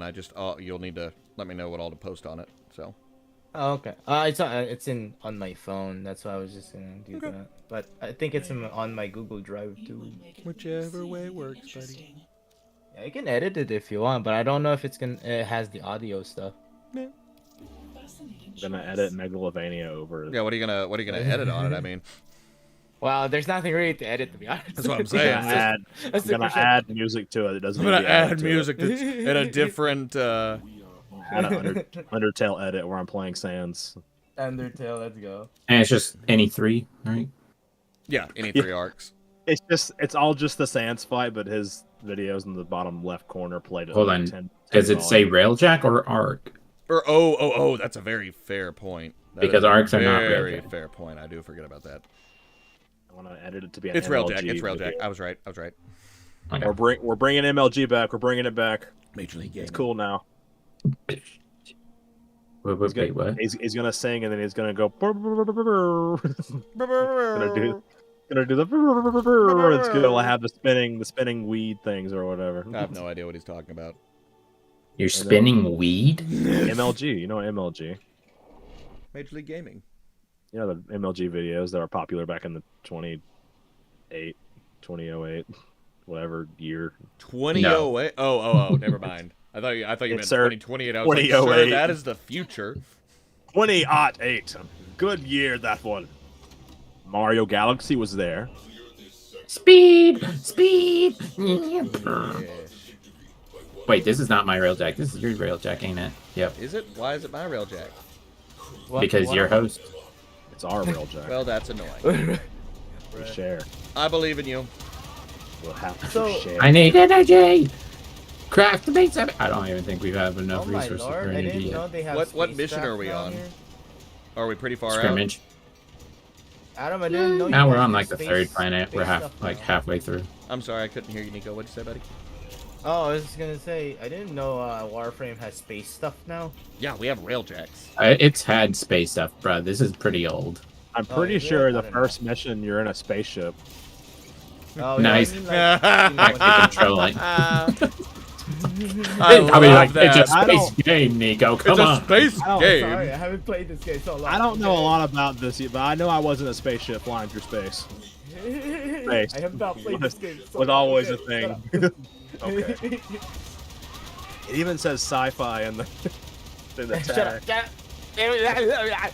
Okay. All right. Ish. No, it's fine. No, it's okay. Aggressive grunting. What My final what planet week- are we on, Zach? I think it's Jupiter. Oh, nice. Okay. Looking at the giant gas cloud. Oh, I Or didn't. Saturn or something. Or Saturn. I see a ring. Yeah, we're on Saturn. It's got a ring. Okay. Come on, look at the planet. It's the big thing in front of you. It's Saturn's little brother. I was just curious because I was wondering. Turn. That means my ship is doing a little bit better than I thought it would. Yep. Back up. We're not being boarded. Oh, I'm Being being bored. boarded. I'll take care of it. I'm a Mesa. I'm gonna make you so mad. I have suffered a So mad. serious injury. Please help. All right. So, Ooh. I'm getting you, lady. all right, guys. All right, everyone. Back to the main topic at hand. I'm going in. Back to Okay, you need me to Mine. fly? Or are we going we're in going somewhere? back up the rabbit hole, back where we Uh, started. Stay nearby because I'm gonna be ejecting stuff and you gotta destroy it. What? It says there's an enemy? Is it like... Oh, great. There's an enemy, like, stuck in the... In the floor, Zach. It's in the floorboards. Hit the radiator. I'm coming. Shut it. Get out of there. What are you doing? I'm coming for it. All right, everybody. Back to the main topic at hand. Where's the radiator? I don't see it. It's sticking out on the right. You gotta beat. You got I see it. I see it. is it? Okay. Oh, wait. No, that's a cannon. It's sticking out. Hold on. Oh wait, hold on. I'll my, do it. Oh. My Here we go. my thesis on Oh, why, I see it. I see it now. Yeah. My My thesis on why the Android Saga in Dragon Ball is a missed opportunity in every possible way, and how it couldn't have been flubbed harder than it was flubbed. Are they all out? Zach? I think so. Yeah, we're done. Start engaging. How the, Engage the enemy! how the corporate editors ruin stories by making them adhere to. Don't worry, I'm coming to help you. Last time last time Yeah, we'll swap to your Like- railjack. like 2 hours ago. Last time we caught up with our boys, Cell had absorbed 17 and dropped all parts that made him interesting as a character or a villain. And Krillin had made the mistake of not murdering a teenager. And Vegeta had made the much worse mistake of not killing a murderer. Oh, jeez, I'm so weak in this ship. And Cell, throughout Vegeta's stupidity and Trunks' inability to fight his father, Oh, great, I got enemies. Cell achieves perfection, and thus my hopes for the arc really just take a nosedive. Perfect Cell is a really cool idea. Get out of my a ship. Villain. Emphasis on idea. Perfect Cell, after he achieves perfection, Cell basically goes from being this imperfect Cell where he's like kind of trying to find underhanded ways to sneak around and use our heroes' abilities against them. All right. To like a person that's a little bit more cocky. Oh, we but gotta still take out kind of ships? underhanded. Oh, that's you. And now, I got my own. to now we have a Cell who, in all essence, is basically a worse version of Frieza. All right, where's these Because cruise ships Cell, at? He basically. There one is. Perfect Cell essentially is a worse version of Frieza. He has all of Frieza's faults, but none of what makes Frieza good as a villain or a character. I am in need of medical And I'm saying this as somebody who likes Cell. I don't hate him. I just think he's missed opportunity for a villain. Perfect Cell shows up and I'm back. I got it. manhandles everybody. He destroys Vegeta. He destroys Trunks. is far more stimulating. I And think then we've got to Goku, destroy the cruise ships too. Goku and Gohan both have trained at this point, I got and it. they have I got it. they've achieved a form. Super Saiyan at this point had been kind of changed. It used to be just one form, and now they're finding different versions of the form.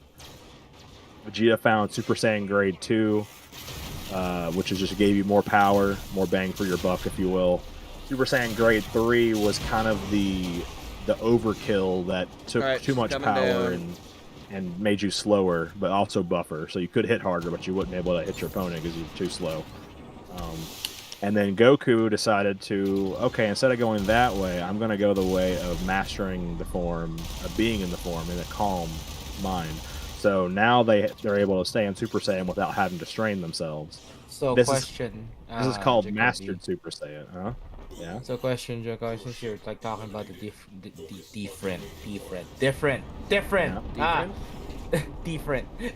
different forms of Super Saiyan. So, Two. objectively speaking, do you think Super Saiyan Rose has a chance to fight off Ultra Instinct? What is this Ma- Super Saiyan Rose you speak of? Super Saiyan Oh, Rose never mind. I'm dumb. I'm dumb. Yeah. is a very he called it Rose like a sycophant, like a peasant. It's Rose. Yeah, Rose. Um, There you go. Anyway, Super Saiyan Rose is a very unique form that can really only be done by Goku Black because of what he is. But essentially, it's Super Saiyan Blue, but with more God added in. powers. Super Saiyan Rose actually is kind of unique because it utilizes Goku's ability, or the Saiyan's ability to take damage and get stronger, but amps it to like the nth degree to where Goku Black kept getting stronger and stronger, even faster than Goku and Vegeta could get stronger and stronger. I don't know if that's because All right. Are there any more? Or is that it? such a good Yeah, I fighter, got one more. And then a bunch of fighters. or if Zamasu was just such a good like prodigy, he's able to use his body better than he is. I don't know. But Goku Black and see Rose another one? was a menace. Yeah. He was So- overpowering everybody. Now, no, if you're that was it. asking if you're asking if Ultra Instinct Goku was stronger than Goku Black, then yeah. By the time the Tournament of Power was over, Goku was stronger than anyone with Black Arc just because of how much he. Oh, you just So got do you people think it hanging has out stands a chance at least, Do you mean like? like fighting wise? Are you talking about the form or talking about the character? Because the form is not bad. It's just that Ultra Instinct is kind of different in how it works. Oh, okay. Ultra Instinct is different because it's less a power increase and more of an ability. It does increase power, but it also Where's the... Oh, I love it. Okay. it allows your body to think, your body to move without you having to think. So your speed Mission increases accomplished. insanely. Oh, get me out. Get me out. If Ultra Instinct Goku, so in an alternate timeline, if Goku managed to achieve Ultra Instinct during the Goku Black arc Okay, so we finished that mission? and fought Mhm. Goku Black in Rose, I First think off- he would have been able to beat Goku Black fairly easily. Just Early because, easy. Okay. because of the fact that Goku Just Black redo like only- the same mission or something. Oh, I was just gonna go back to Dry Dock and swap out for yours. Goku Black Okay. could only get. I mean, it'll make it stronger quicker, won't through- Not really. Perhaps. I mean, I What? will have a better ship. You do. By a little bit. Actually, by a Goku lot. Black By could a- only get by a lot. stronger. Goku Black could only get stronger through anger and pain, and Oh, so he's like me. the way Goku Fueled by Black's weapon. hatred. Goku Black's weapon agast the main cast was getting Well, stronger. mainly the pain part. Okay, I'm just gonna In leave my the room, dojo. whipping myself. If they could manage to hit him with one big shot and kill him at once, that would have join been back the up end. with But you. because of the fact that he kept getting back up and he had Zamasu to be his guardian or whatever, he was an immortal version of him that could just like guard him from all damage. And if Goku had the ability of Ultra Instinct, he Oh. could very easily decimate Goku Black pretty early on, even before he got so strong, but definitely after he got so strong. Just because he's able to not only dodge Zamasu and get him out of the way, but also just obliterate Goku Black and not have the problem of like, oh, we let him get stronger again. Oops. Oh, yeah, that's true. Oops. Okay. So what about like since like Super Saiyan 4 was reintroduced again in Dragon Ball Daima, do you think Super Saiyan Rose has a chance against that, or will Super Saiyan Rose beat Super Saiyan 4 easily on that one? I don't know. Whenever you're It's ready, not- Zach. Okay. Power scaling when it comes to Super is broken. Power scaling when it comes to Daima, we're not even sure if. All we know is that these characters are stronger than Boo. Super Saiyan 4, we haven't. Daima's Super Saiyan 4 at least. We haven't been given any multipliers for it. We have no idea how strong it is. We have no idea what to base it off. If we're gonna base it off Super Saiyan 4 from GT, then I guess you would apply the 10 times boost from Uzaru, and then a 50 times boost from Super Saiyan. But I don't even know. But I don't like making assumptions on it because it's a whole different form. But it's gonna be really strong. It's basically a stronger version of Super Saiyan 3, if you want to just put it like that bluntly. It's a very Ooh, it's your a guys are stronger version of lasers Super now. Saiyan 3. It's a very good form. It's a very stable form. At least GT was. I don't know about Daima. Daima's looks kind of stable too. It didn't peter out at all. So You want to go in and do it? it's more stable. Yeah. I can do it. Gotcha. What? Meanwhile, Super Saiyan Rose is a better form than Super Saiyan Blue because it has more God Key inherent in it. So it's more pure, I guess. It's more purely a God form. If I'm gonna say which one, just because of how much stronger Super Saiyan Blue was compared to anything in Z or anything even, because okay, so here's how it works, right? So at Battle of Gods introduced Super Saiyan God, which is already a big power leap in terms of what came before. Jeez, how big is the ship? Goku himself said that in order to fight Beerus, he had to have something stronger than Vegito.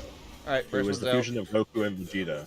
Oh yeah, He said Vegito would not be enough to challenge Beerus. He said it himself. He knows how much power he can output. So a possible Super Saiyan 3 Vegito wouldn't stand a chance against Beerus.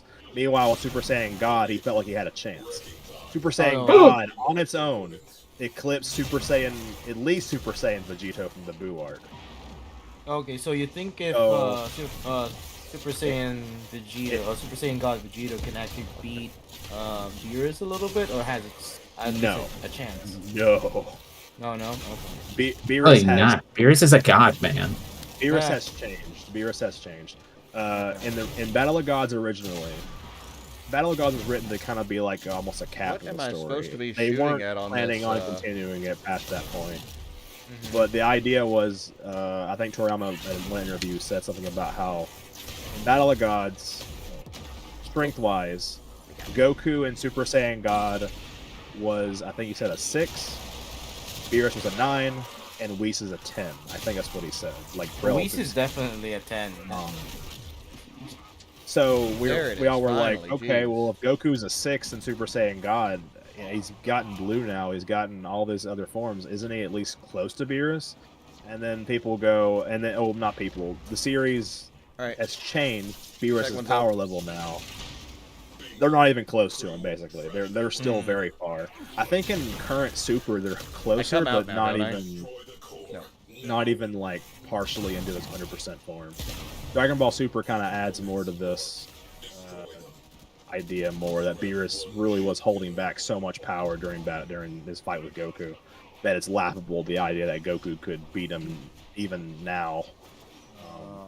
Ultra Instinct is basically his only chance of being able to surpass Beerus. Surpass Beerus. Okay. 'Cause- At So the is massive form, Beerus' at least, species right? just naturally stronger, or No. Beerus is Just a he was beast. once immortal, but he was trained to be a god of destruction. And the reason why he's so strong is because he was trained by Whis. That's really all we got to go on.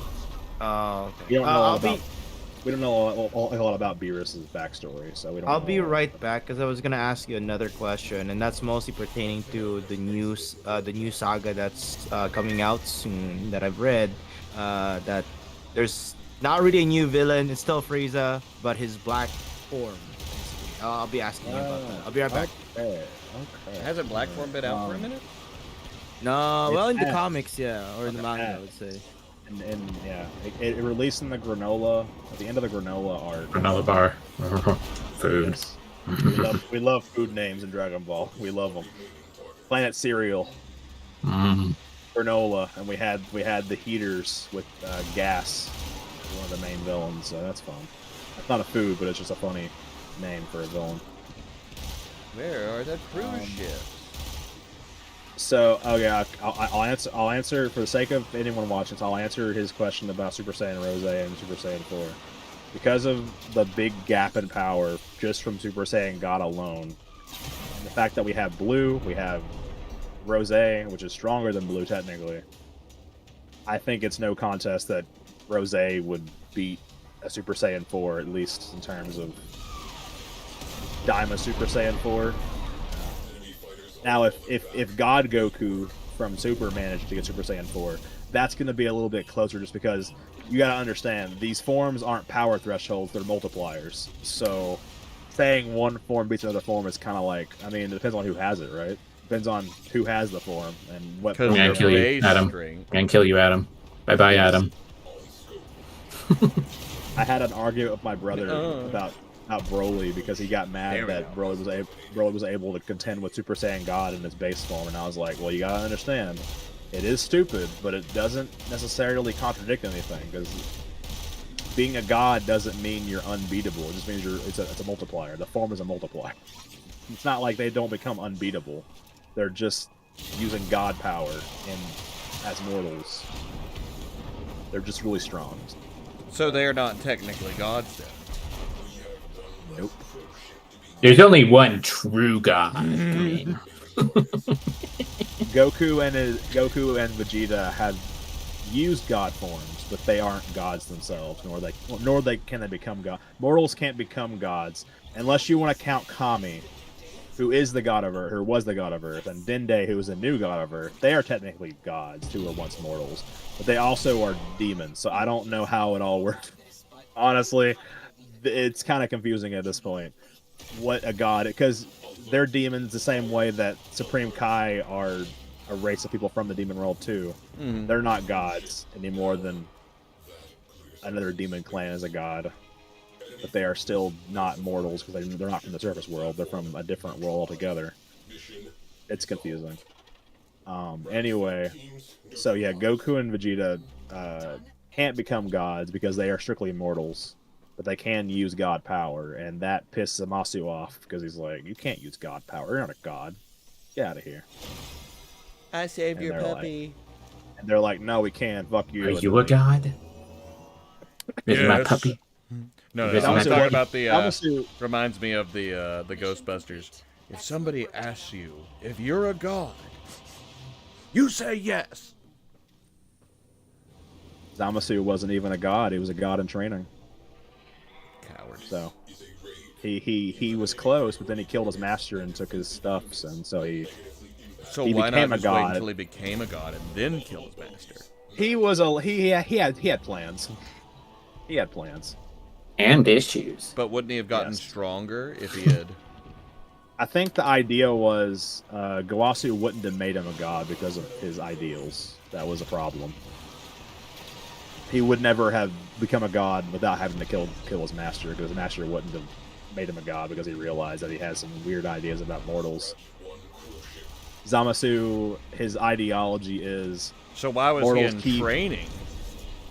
Gawasu saw potential in him, and I guess that was a oopsie on his part for not seeing the red flags when they appeared, when he told him that mortals make the same mistakes over and over again. Why don't we just, end it? Why don't we just stop it? Just stop the cycle. Stop the pointless cycle of mortals destroying each other. Just end it. It's like, well, you see, Zamasu, we're meant to watch over. We're not meant to interact. We're not meant to change the course of their evolutionary process. That's the god of destruction's job. Our job is mainly just to watch over the mortals and not guide them directly, but use a time ring to go in the future to see how it turns out and try to plan for best possible futures or whatever. I forget how. What is their phrased it. definition of a best possible future? More civilized, less violence, I guess, is the idea. A society that is more, I guess, like All right, Earth's. radiators I up. assume. Which Earth is not. I'm down in the forge. All good. Universe 7 is our universe. It's relatively a low mortal ranking world, and that doesn't mean that there's a big thing about mortal ranking where it's like, oh, they're not strong enough. Like, no. Mortal ranking is based upon how many civilizations they are, the quality of the civilizations, and that's basically the Kai's, the combination of the Kai's and the God of Destruction's fault for not properly doing their jobs. Universe 7 is pretty shit in terms of our mortal ranking. We're like second to bottom, I think, is how it. Oof. So there's not that many civilizations, and the ones that exist aren't that great, and Beerus is very bad at his job. So is Shin, but I guess you could argue Shin wasn't really ready to be Supreme Kai after Boo had rampaged and killed all the gods before that, which Beerus didn't stop because he was asleep. So be it, I guess. So be it. Also, Majin Buu as a whole, I don't even know how Buu even fits in the story anymore, dude. Buu has been changed. So Everything's been changed. Well, I mean, especially with Daima now, I'm sure it's gotten. That's what I'm saying. Daima introduced. We saw the person who created Buu. We thought we already did find the person who I created. thought we Buu. already Nope. knew that. No. Nope. And then after that, we thought Buu was always eternal. That's what Toriyama said. He was always around since the beginning of time. Nope. Well, maybe, but nope. Steal the Dock Destroyer. Hold on, let me. Majin Buu, you are big bad Buu. You are truly a weirdo. But I love you, so it's fine. I have to go. Get him off my ship! I have to go steal this. I'm not in your ship. I've got to steal some kind of dock destroyer or something. Let's talk about something very positive for once before we go back to Cell. I love fusion. That's a really cool thing. I like that. Fusion's pretty neat. No one, well, I don't know if no one, but I know that Toriyama, fusion, he did pioneer a lot of things in terms of like stories. Fusion wasn't really a thing that anything did. And I think the idea came from one of his editors being like, well, what if you could, you know, combine the characters together? And he was like, oh, okay, that's a cool idea. And he created Fusion. It's pretty cool. I like it. There's a few versions of Fusion. There's the Vegito or Metamoran Fusion. Gogeta? Which one's your... Vegito, all the way. Anyway, I will not elaborate until I get to Potara.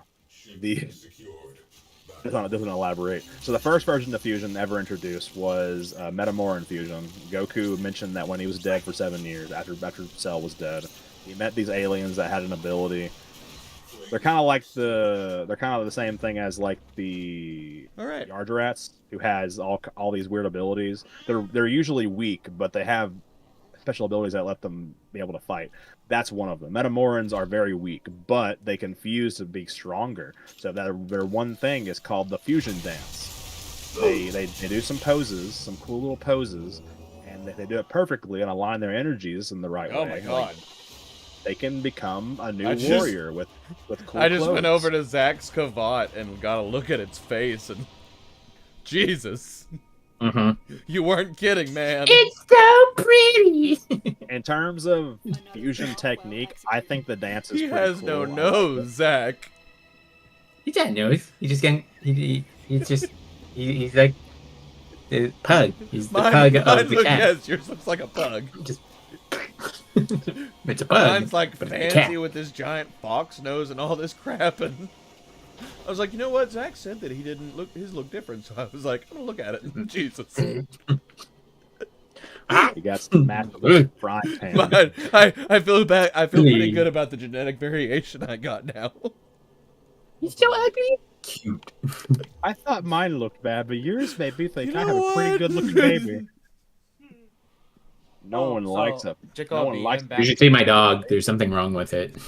Oh, no. So I want to ask Jacoby, what do you think about Black Frieza, and why do you think like how he's being introduced is he's beating the Ultra Instinct and the Ultra Ego? I heard that stuff is dangerous on the road. Wow. I've lost the plot entirely. I don't either. I threw him off. I threw them off. He's God. He has no idea. He said Black Frieza. And I was like, get the joke now? Black Frieza, black eyes. I was like, that's dangerous on the road. You don't get it. Long road to We're go. funny. We're funny. Nico, Brain- me and you, we're Yeah. funny guys. I Brain got it race. though. We They're know not what we're funny. doing They're not here. funny at all. No funny bone in them whatsoever. Nope. Okay. All right. I guess let's see here. Join up, and we'll go to Sanctum Animatic. All right. That's Well. Anyway, at the end of the Granola arc is a strictly Dragon Ball Super manga arc. Never been animated. Never been brought up There anywhere. we go. Anywhere, and I mean anywhere. But the manga hasn't been happening in the games. Hasn't been put in any side material. It's not even in the card game. There's nothing. There's no granola. No granola anywhere. There's no Ultra Ego. There's no gas. There's no granola. There's no. Yeah, it's I not mean, they even literally Moro. never There's talked nothing. about granola before. It's one of the littlest. It's one of the smallest known Dragon Ball things because it's literally only in the Dragon Ball Super manga, which I will add is partially written by Toriyama. So it's technically kind of canon. I say kind of because he didn't kinda write canon. it direct. He didn't write it directly. Toryotaro is somebody who started off as I a just came to fan the neck for manga this. writer who made, if you know what Dragon Ball AF is, which is a whole other thing.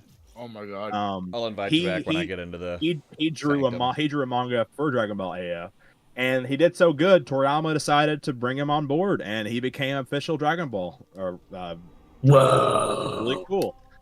So Toyotaru is the new Toriyama sensei. I get not new, but he's like I don't want to say replacement. He is his successor. Protege. He is his mangaka successor.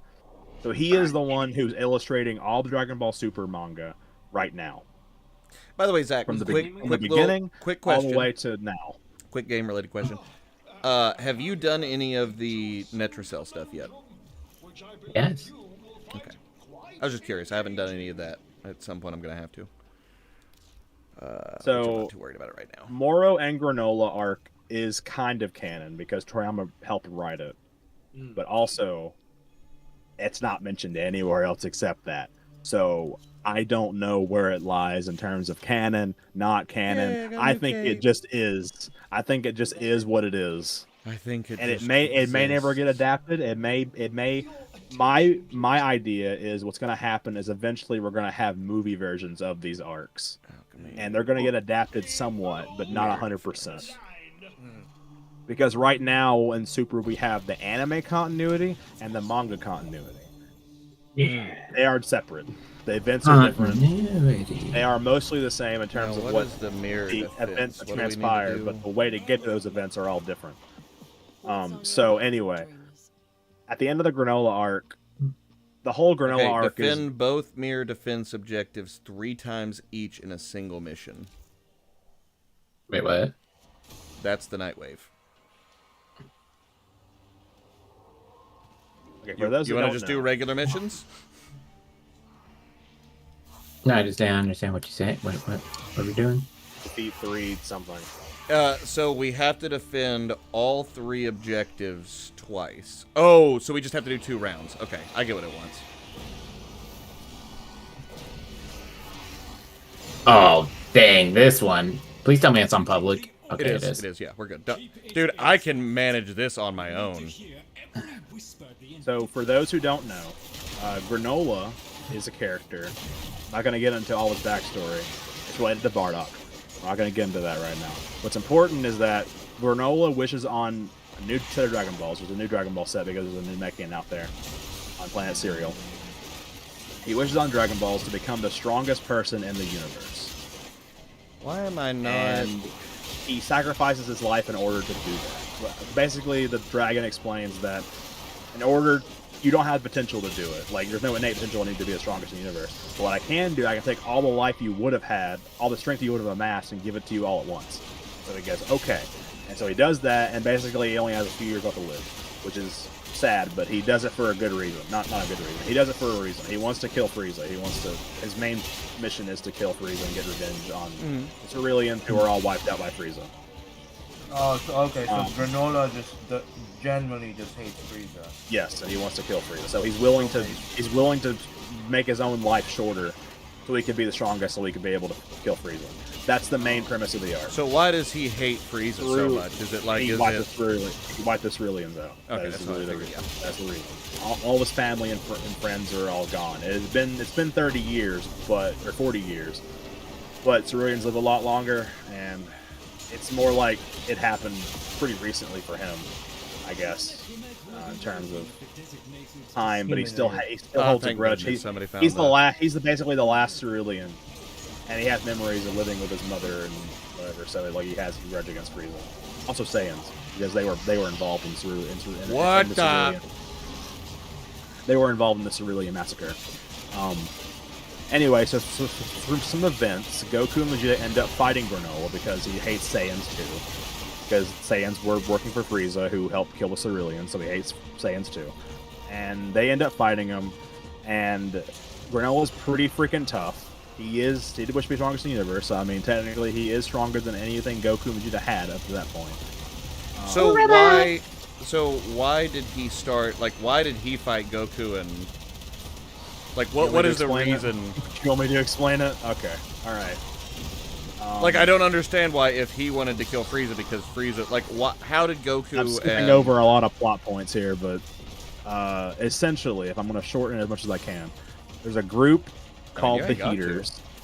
Okay. It's more complicated than just a simple reason. It's a big, like, misunderstanding slash like pitting people against. It's a big conspiracy, essentially.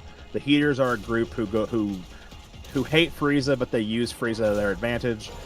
They realize Granolla's going to kill Frieza, which is going to hurt their bottom line because Frieza still makes them money right now. They do eventually want to take over him, but they don't want him to kill him because if they do, Granolla will be the top dog. And they don't want that and be unbeatable. So they're like, okay, let's go talk. Or I think one of them has an idea. They know of. Oh, that's so satisfying. I'm sorry. One of the most satisfying things as a Wisp player in this game is when I go in and my bells take over somebody else's. It means they're strong. So I'm like, yes! Sorry, go ahead.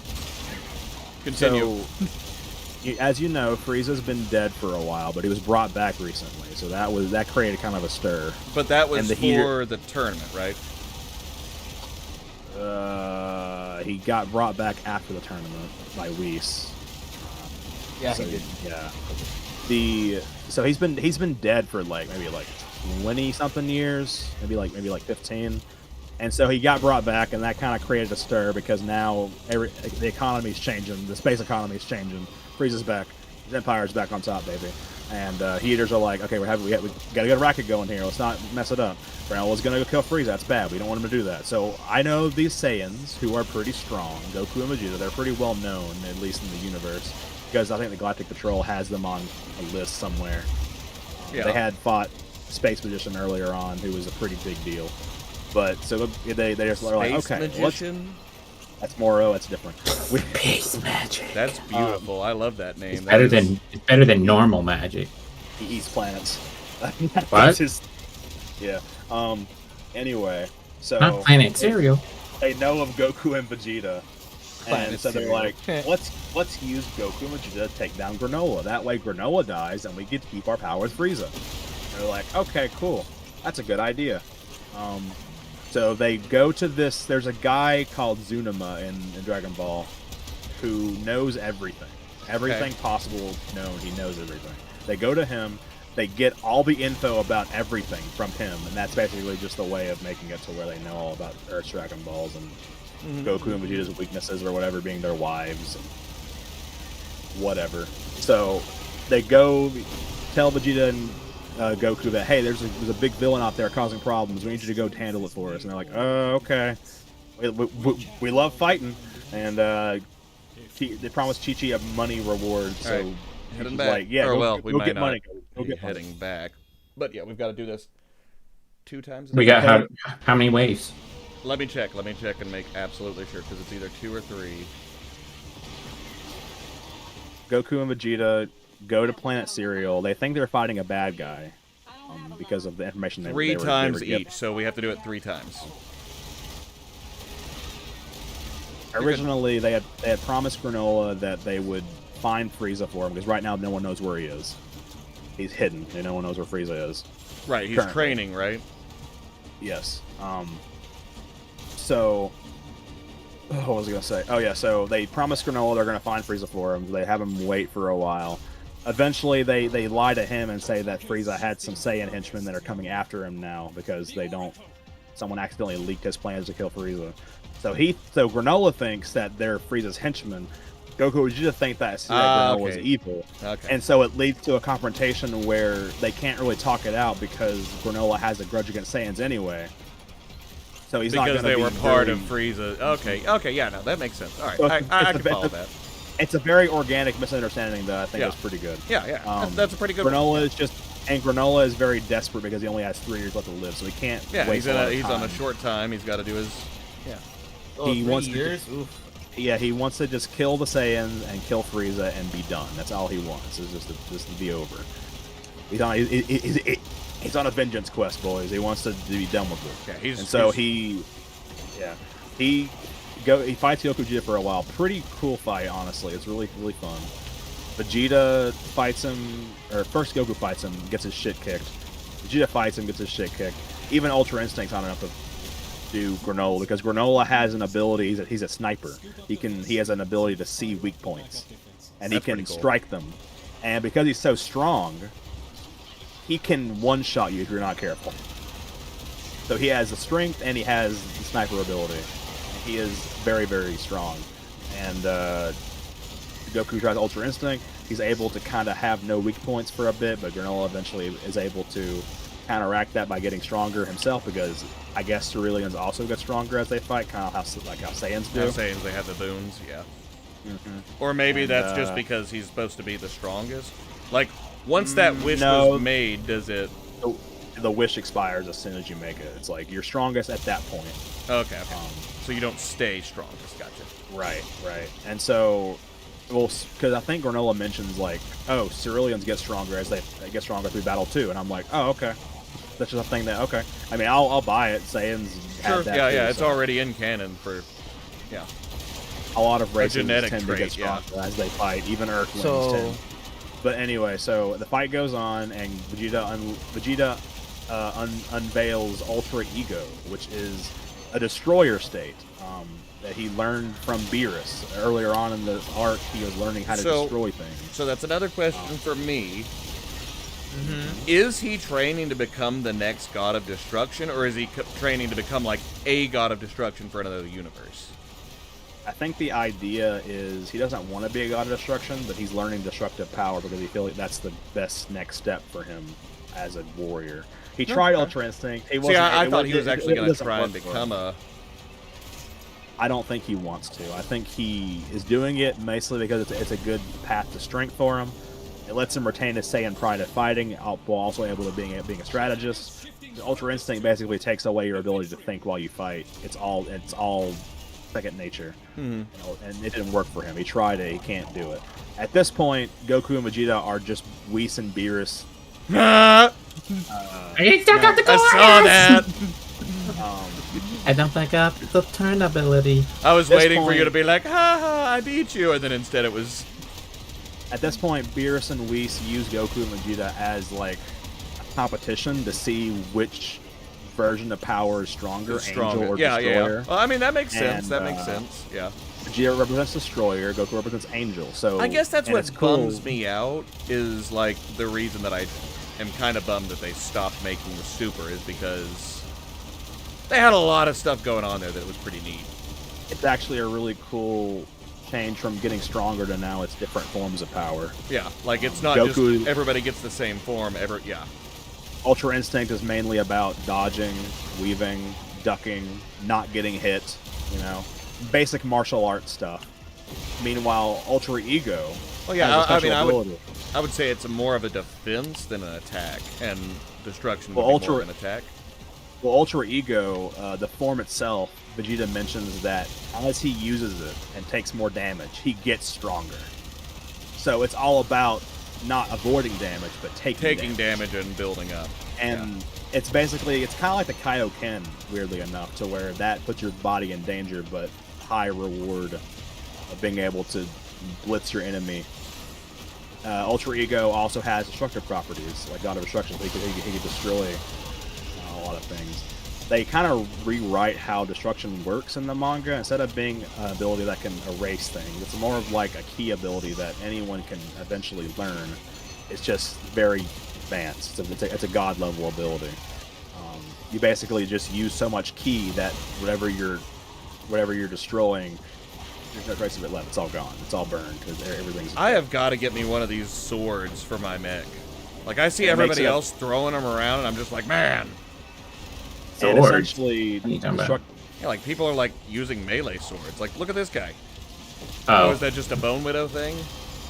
I think so. Yeah. Okay. And essentially, in this arc, destruction power basically just makes big explosions, which is pretty cool, I guess. It's pretty neat. Granola can do it too. Go figure. I don't know if that wish made him just goated on God for real, but it really did. He has a lot of abilities now. I think they did mention that the wish did give him all the abilities. Can you get out of the hole abilities. so we can kill you? Thank you. Anyway, so Ultra Ego is a cool form because it relies upon Vegeta's Saiyan battle instincts. I came up the stairs. Mistakes. Of taking damage and coming back from near death or whatever. Shouldn't have followed Zack. It's basically the ultimate Saiyan form in terms of how it works. It's a very battle oriented form. Pretty good for Vegeta, honestly. I lagged You and went down the big, hole. you got big explosions. You got him taking a lot of damage, but coming back from it stronger than before. He's able to hold off Granola for a while in that form because, unlike Goku, Vegeta can match Granola's power increase by using Ultra Ego. So by taking Goku can damage, only- he can actually, yeah, Right. Goku can only really just stay dodging away from him. Granola. Yeah. Yeah. He can only just hold him off. He can't really beat him with Ultra Instinct. You realize that pretty early on, that Ultra Instinct can't beat him more than it can hold him back long enough to freeze him with him. Vegeta's kind of the big guy in terms of the Granola fight, honestly, and I kind of like that. That's nice. Yeah, to have a different, like, He it's not doesn't beat Goku that beats Granola. everybody. Yeah. He doesn't beat Granola because Granola's not the main villain of the arc, but Granola is kind of beaten down by Vegeta for the most part, especially in the latter half of the fight. Yeah. But so the Heaters had a secret plan the whole time that they were going to use a wish to make one of their men named Gas the strongest in the universe. So they wish again to make Gas strongest. You want to talk about cheap? That is what's cheap. It's just like wishing yourself the strongest in the universe. And Vegeta hates it. He's like, this is Bull! what is the strongest universe bargain sale? What's going on here? I can just To be hear him, fair- this is some bull. To be fair, it comes at a big cost, life. So, not too much of a hack, but definitely in terms of Hacks. abilities you get along with the strength, it's pretty broken. There's a guy named Gas who apparently fought Bardock a long time ago. They're already a pretty strong race, but then he wishes to be strongest in the universe or whatever. And because it was after Granola's wish, it technically counted towards him, so now he's stronger than Granola or Ultra Ego Vegeta or anything that's happened up to this point. So now he's Are you talking about Black Frieza? no, I haven't got there yet. This is Gas. Yeah, we are still just we're still talking about. I like Granola. how he started at the origin of whatever and not just give us the like. Oh, that was my We're not even my at fault. I did Frieza, ask him but for that was more. the question. Like, Because Black Frieza, it has to be at the You end have of to the have- arc because it matters. Because you can't be like, well, why don't we just why doesn't Goku just power up and beat him? It's like it's because the context matters. Context. Okay. I'm not gonna go into Gas anymore. I'm just gonna say that Gas is very strong, and they managed to beat him. I don't have a problem. Because- Gas is the demon-looking thing, right? Yes, they managed to beat him because he's slowly dying as the fight progresses. Because he's literally he has no time left. He's a zombie at the end of that fight. Wow. So why did but he he's have so much less time than Granola? older? I think- Older. And I think perhaps because a combination of their race's ability to get going berserk or whatever, it used so much power that it used more of his life up, and it just kind of a bad combination. Because Granola's pretty young for an alien, but like I said, Gas has seen Bardock and fought Bardock and was alive before Bardock, so That's fair, yeah. he's older. way older than Granola is in terms of age. So I'm guessing he had a lot less life to lose. So he just. And the make matters where his berserk state uses so much power that I'm sure that the way it works is that you pull from power, you're pulling from life too. But so by the end of the fight, Gas is basically a zombie. He doesn't realize he's dying, but his brother didn't tell him he was going to die at the end of this fight. He didn't tell him. Ah, that's some bull. He Wait, told him. so he hold would- on. Did he would know be about it able to- before? Like he knew he was going to be trading his life force? Yep.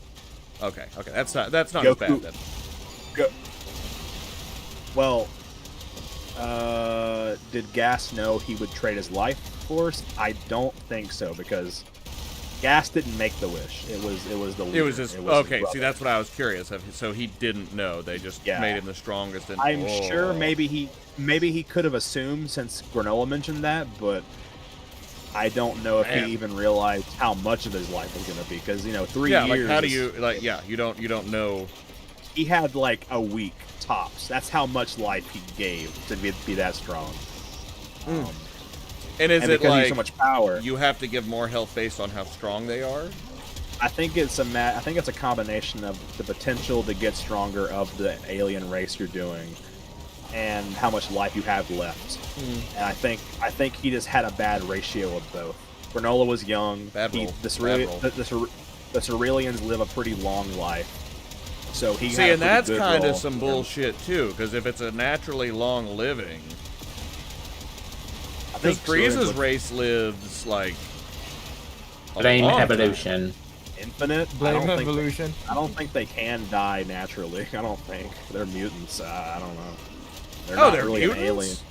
I believe so. Yeah, it's never been verified, but I'm pretty sure they're not like. 'Cause there's only like 2 of them in the entire universe, so it's like they're their own There alien were 3. race. There was King Cold, and then there was the Frieza. Frieza And that's and it. Cooler. That's it. Cooler's not Herb- canon. His brother. No, Cooler's not Cooler's canon. canon in Wait, the. no way. He's not canon? Cooler's not canon. No, he's not. Movie character. Bro. Bro, but Cooler was cool. Are you He was sure? cool. I am sure. Yes.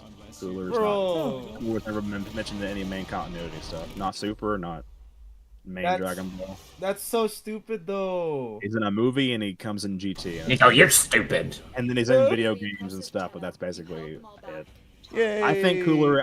I think Cooler's a pretty good character, but he's not canon, so I'm not going to include him with Super because it's like there's no reason to. Anyway, so Frieza's race, whatever. Okay, so back to what I was saying. Gas was basically a zombie near the end of the fight. It's funny because Goku at one point was fighting Gas. And Oh, Zach, I left you. he- I'm sorry. He asks Gas why he's fighting so hard, and he talks about how my brother, he helped me. He came when I was weak, and he gave me something to live for. I love my brother. I'll fight for him. And then Goku's like, I had a brother once. He tried to kill me. Be careful about that. And then his brother tried to kill him, literally by trading his life for power. That's a really, really good plot twist. I was just like, it's funny. Anyway, so Necromech Vault Guardians. Why didn't that count? at the end of the fight, Oh, Necrolisk. So we've got to go and do the. Okay, I get that. at the end of the fight, Right. Gas is basically a zombie. He's very, very. We're not strong. gonna go do that right now.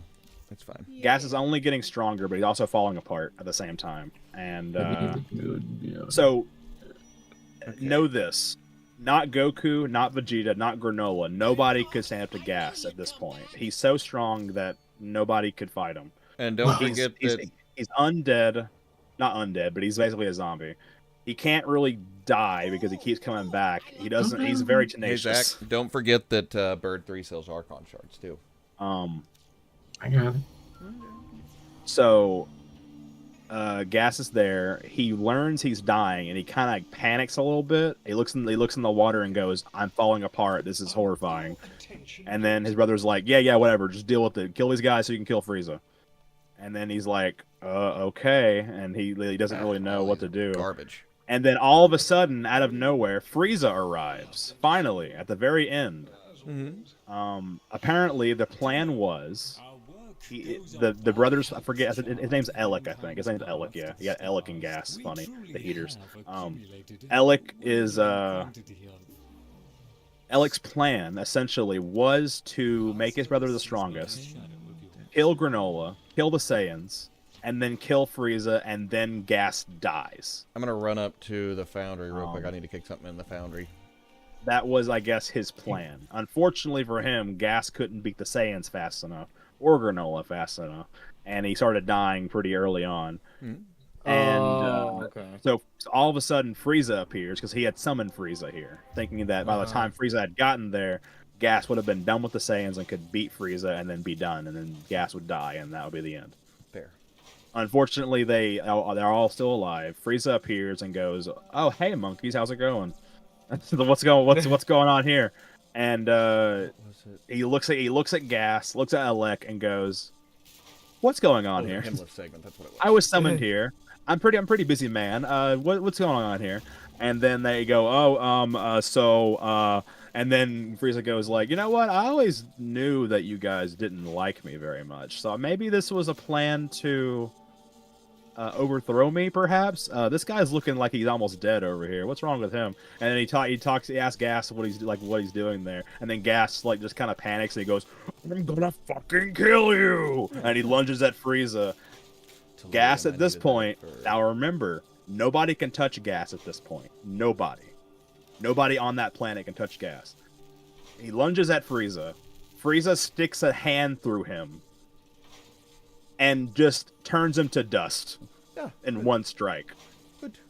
Showing off his black form and a little glimpse. Good.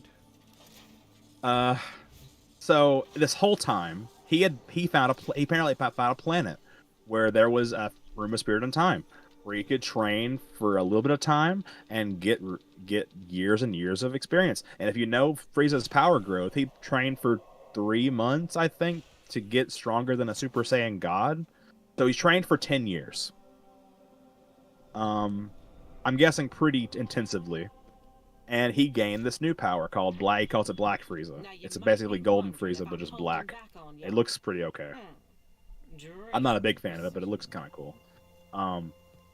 Shows it off. He turns gas into dust. Gas flies away and turns into a skeleton and then disintegrates. Alec is freaking out because he's like, well, my plan's ruined. Frieza knows that I was going to betray him and I'm probably going to die. He kills Alec pretty easily too. Okay. And then quick pause. Zach, let's go run that the Guardians, the 3 Guardians real quick, and then I think we're gonna probably call it after that because I'm getting pretty sleepy and I gotta be up. Three Guardians. What do you mean 3 Guardians? Necrolisc. Hey And Adam. Yeah. Oh, okay. When do you think we're gonna go and do Gentleman's Dispute? Never.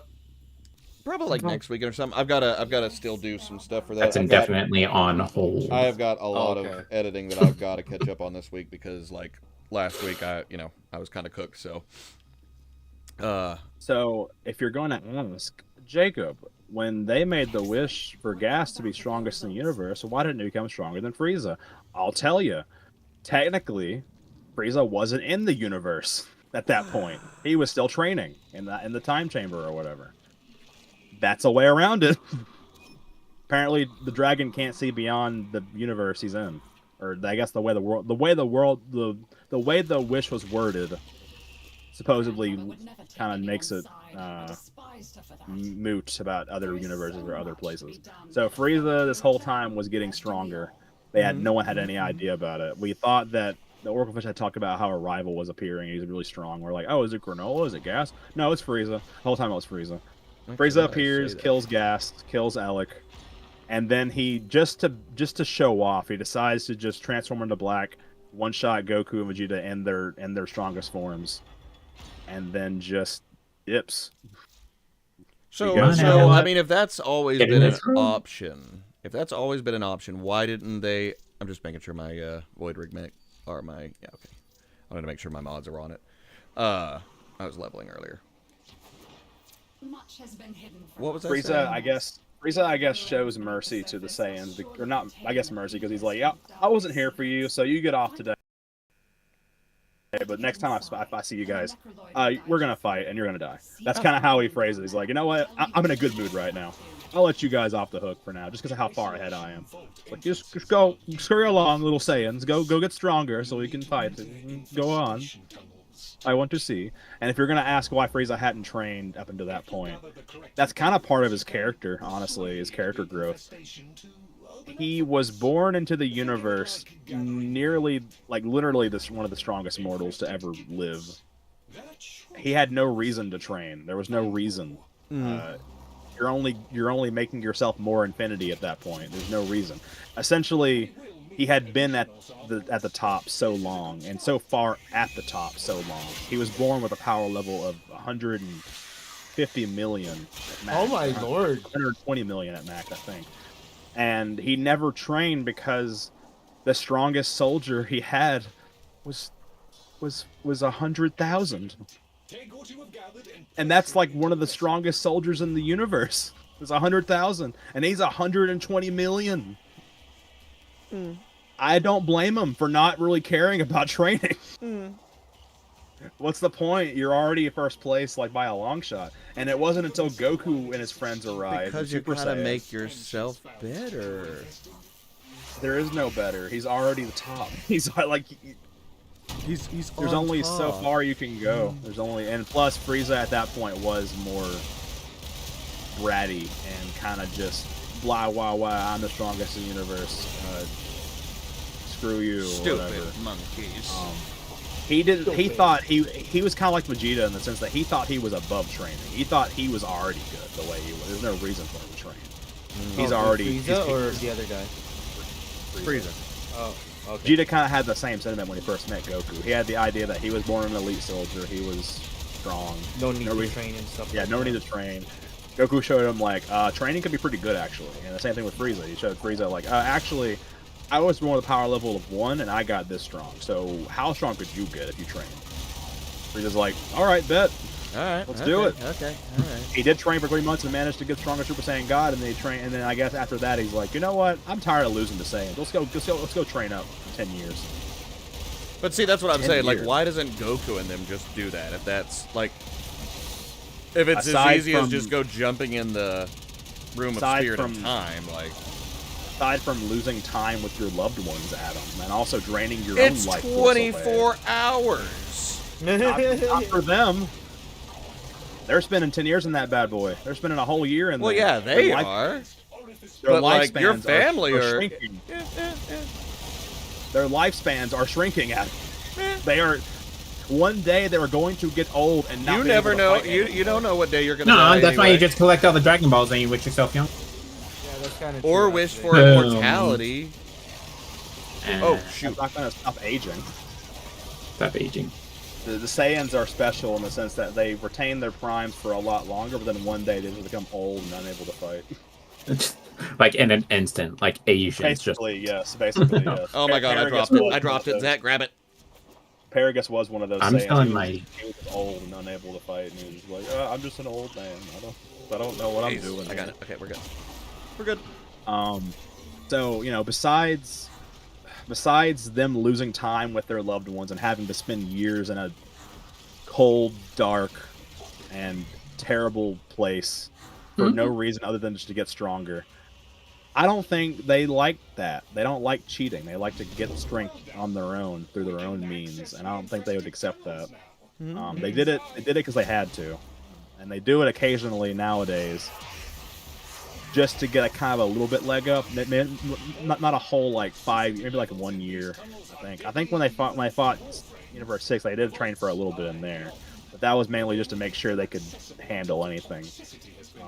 It just, They I don't haven't know. done- It just they haven't kind of done it for seems a like while, something though. they could do that would help. I mean, I hate the Room of Spirit in Time as a plot point. I think it's very horrible. late. I think it's lazy and it's very easily exploitable. But also, I get if I was in that universe, I wouldn't want to go in there very, very long. It is a haunting abyss of I white. mean, as and long it's as you have like apparently a somebody very bad with place. you, I feel like it wouldn't be that bad. Like, It apparently is not very comfortable there. Apparently not very nice there at all. like what do you Like mean? you have to go they describe it as worse as a blistering desert, but also as cold as the worst like Arctic area. Okay, It's so like the worst. temperature's bad. Okay. all right. It fluctuates very much so, like every day. Just goes. Now it's cold. Now it's very hot. There's not a lot of air in here. It's kind of stuffy. Oh, there's not a lot of food in here. Oh, okay. This is suffering. I see. That being said, Well, goes look, to the if you're front- training every day for a year, I mean, how much food are you gonna be? Actually, that's not a good statement. You eat a lot. Plus, Goku does mention that like eventually all that training is only gonna really be bad for you because you're just torturing your body. But I guess Frieza gets a pass because Yeah, he's Frieza. yeah, that's what I was about to say. What about? Frieza gets a pass because he's Frieza. So I think the difference is Frieza never really did any hardcore training up until that point. And I assume he had someone in there to like be his training dummy. So he wasn't like in there alone. I don't know. It never said it, but it did say that he spent 10 years. I don't know all at once. I don't know if it was like interspersed. It may have been all at once. I don't know. We're not sure. But all I know is Frieza did some hardcore training for the first time in his life. And we're in trouble. We're in trouble. We are in deep trouble, everyone. It's bad times all around. How are we going to beat this one? Are we going to fuse? Vegeta's not going to want to do that. Goku's not going to want to do that. They might have to. They may just have to. We may have to pull out the Patara again. Or the fusion dance, or whatever you want to do. I forgot what I was talking about. A Rim of Spirit in Time, right? Yes. Are we wanting to do the vault? Why If, not? I just- figure this person will. It's up to you, honestly. It doesn't really matter to me. I personally use the Spirit of Time for things a little bit less training Leaving. and more. I gotta get out time. before they start it. Gotta get out before they. The best part of the Room of Spirit of Time isn't being able to train; it's being able to use it properly because it shrinks time. I think a really cool use of it was when they used it against Boo. Personally, that was a really cool use of it. Because Goten and Trunks had to learn fusion; they had to master it in order to fight against Boo. And because Boo, You scared me. because Boo was Oh, there. stop doing that. Okay. What? Because Majin Buu was there and he wanted to fight, they're like, okay, we can buy you like an hour. That's gonna be at least a few months in there. You guys can Probably you guys just can leave work the on. squad, honestly, Zach, because I don't think they're going to be coming out. If you come in here, it'll auto for us. Timer starts going. Does it leave them, though? Yeah. Okay. Yeah, I don't mind that then. Yeah, Piccolo basically buys them an hour, which is basically like a month, I think, in their time, so they're able to kind of like get a good enough training to be able to fight against Boo. And then when they get in there, they're like, okay, so now we're in here with Boo. So now if we can't beat him, we're destroying that door and we're all in here together. No Oh, boy. getting out. We're all here So, forever. yeah. We've got, there's only 2 more daily, or there's only 2 more weeklies, and I'm not really worried about those right now. It's catch 3 rare fish in Eidolon, and then mark 5 resources. I'm going to just do those throughout the mission, so I'm not... Mark 5 resources? Yes, mark 5 resources. I know. Can you just do the same one? Like, You'd think so, but I have marked like 5 things tonight, and nothing has counted. Hey, Zach, there are 4 Tenno in the ruins.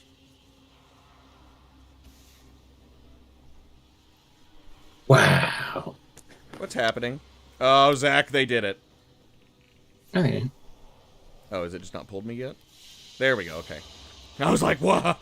I think it's actually pretty likely that Black Frieza is approaching Beerus in terms of power pretty fast. I don't think there's any confirmation of it. I'm from just the standpoint of how they seem to like Goku's growth, how strong Black Frieza is compared to him. We gotta be getting close at some point. We gotta be getting close to this at some point. Not Whis, but at least Beerus. We gotta be getting close. But the whole idea of Beerus is that you'll never be able to beat him because he's like he's But see, that's the what I'm ultimate saying. Like, someone's goal. got to be like... Well, the idea of Beerus is he's a goal that can never be really attained because if you surpass Beerus, then it's like I guess you have Whis next, but then Whis is something even far beyond what Beerus is. I mean, Goku's has surpassed every other god at this point, so I guess it's only a matter of time. But I don't know if they're ever gonna do it because if you're gonna do that, you gotta introduce a new god for Goku to surpass, and all we have is Zeno and Grand Priest, Zeno, and Whis, and that's it. Unless we want to add some more. Let's add some more. More. Go ahead and do it. We have Zalama. I don't know what Zalama is or 500 where he is, but Zalama's somewhere. I've almost got Lloyd finished, bought out. Oh, Zalama. Nico, real quick, What's up? I want to show you Lloyd. And that's Oh, the last okay. thing. Because you've met Necroloid. Or actually, no, you haven't. Never mind. That's right. You don't remember. You don't even know who Lloyd was. Never mind. You thought it was somebody else. No. Never mind. Doesn't matter. Okay. So yeah, I think that'll be it for tonight. As far as the stream goes, like I said, I got to get up early, and I've got some I gotta call the doctor's offices and some stuff, and then I gotta get some editing done this week. So I gotta be up early in the morning. So. All right, and I'll just upload tomorrow. Okay. Stretch. Oh, sorry. Stretch. Oh, alrighty. Well, anybody got anything else to say to everybody? Bye. We'll do it. Bye, everybody. We'll see y'all tomorrow. Have a good or night. Whenever.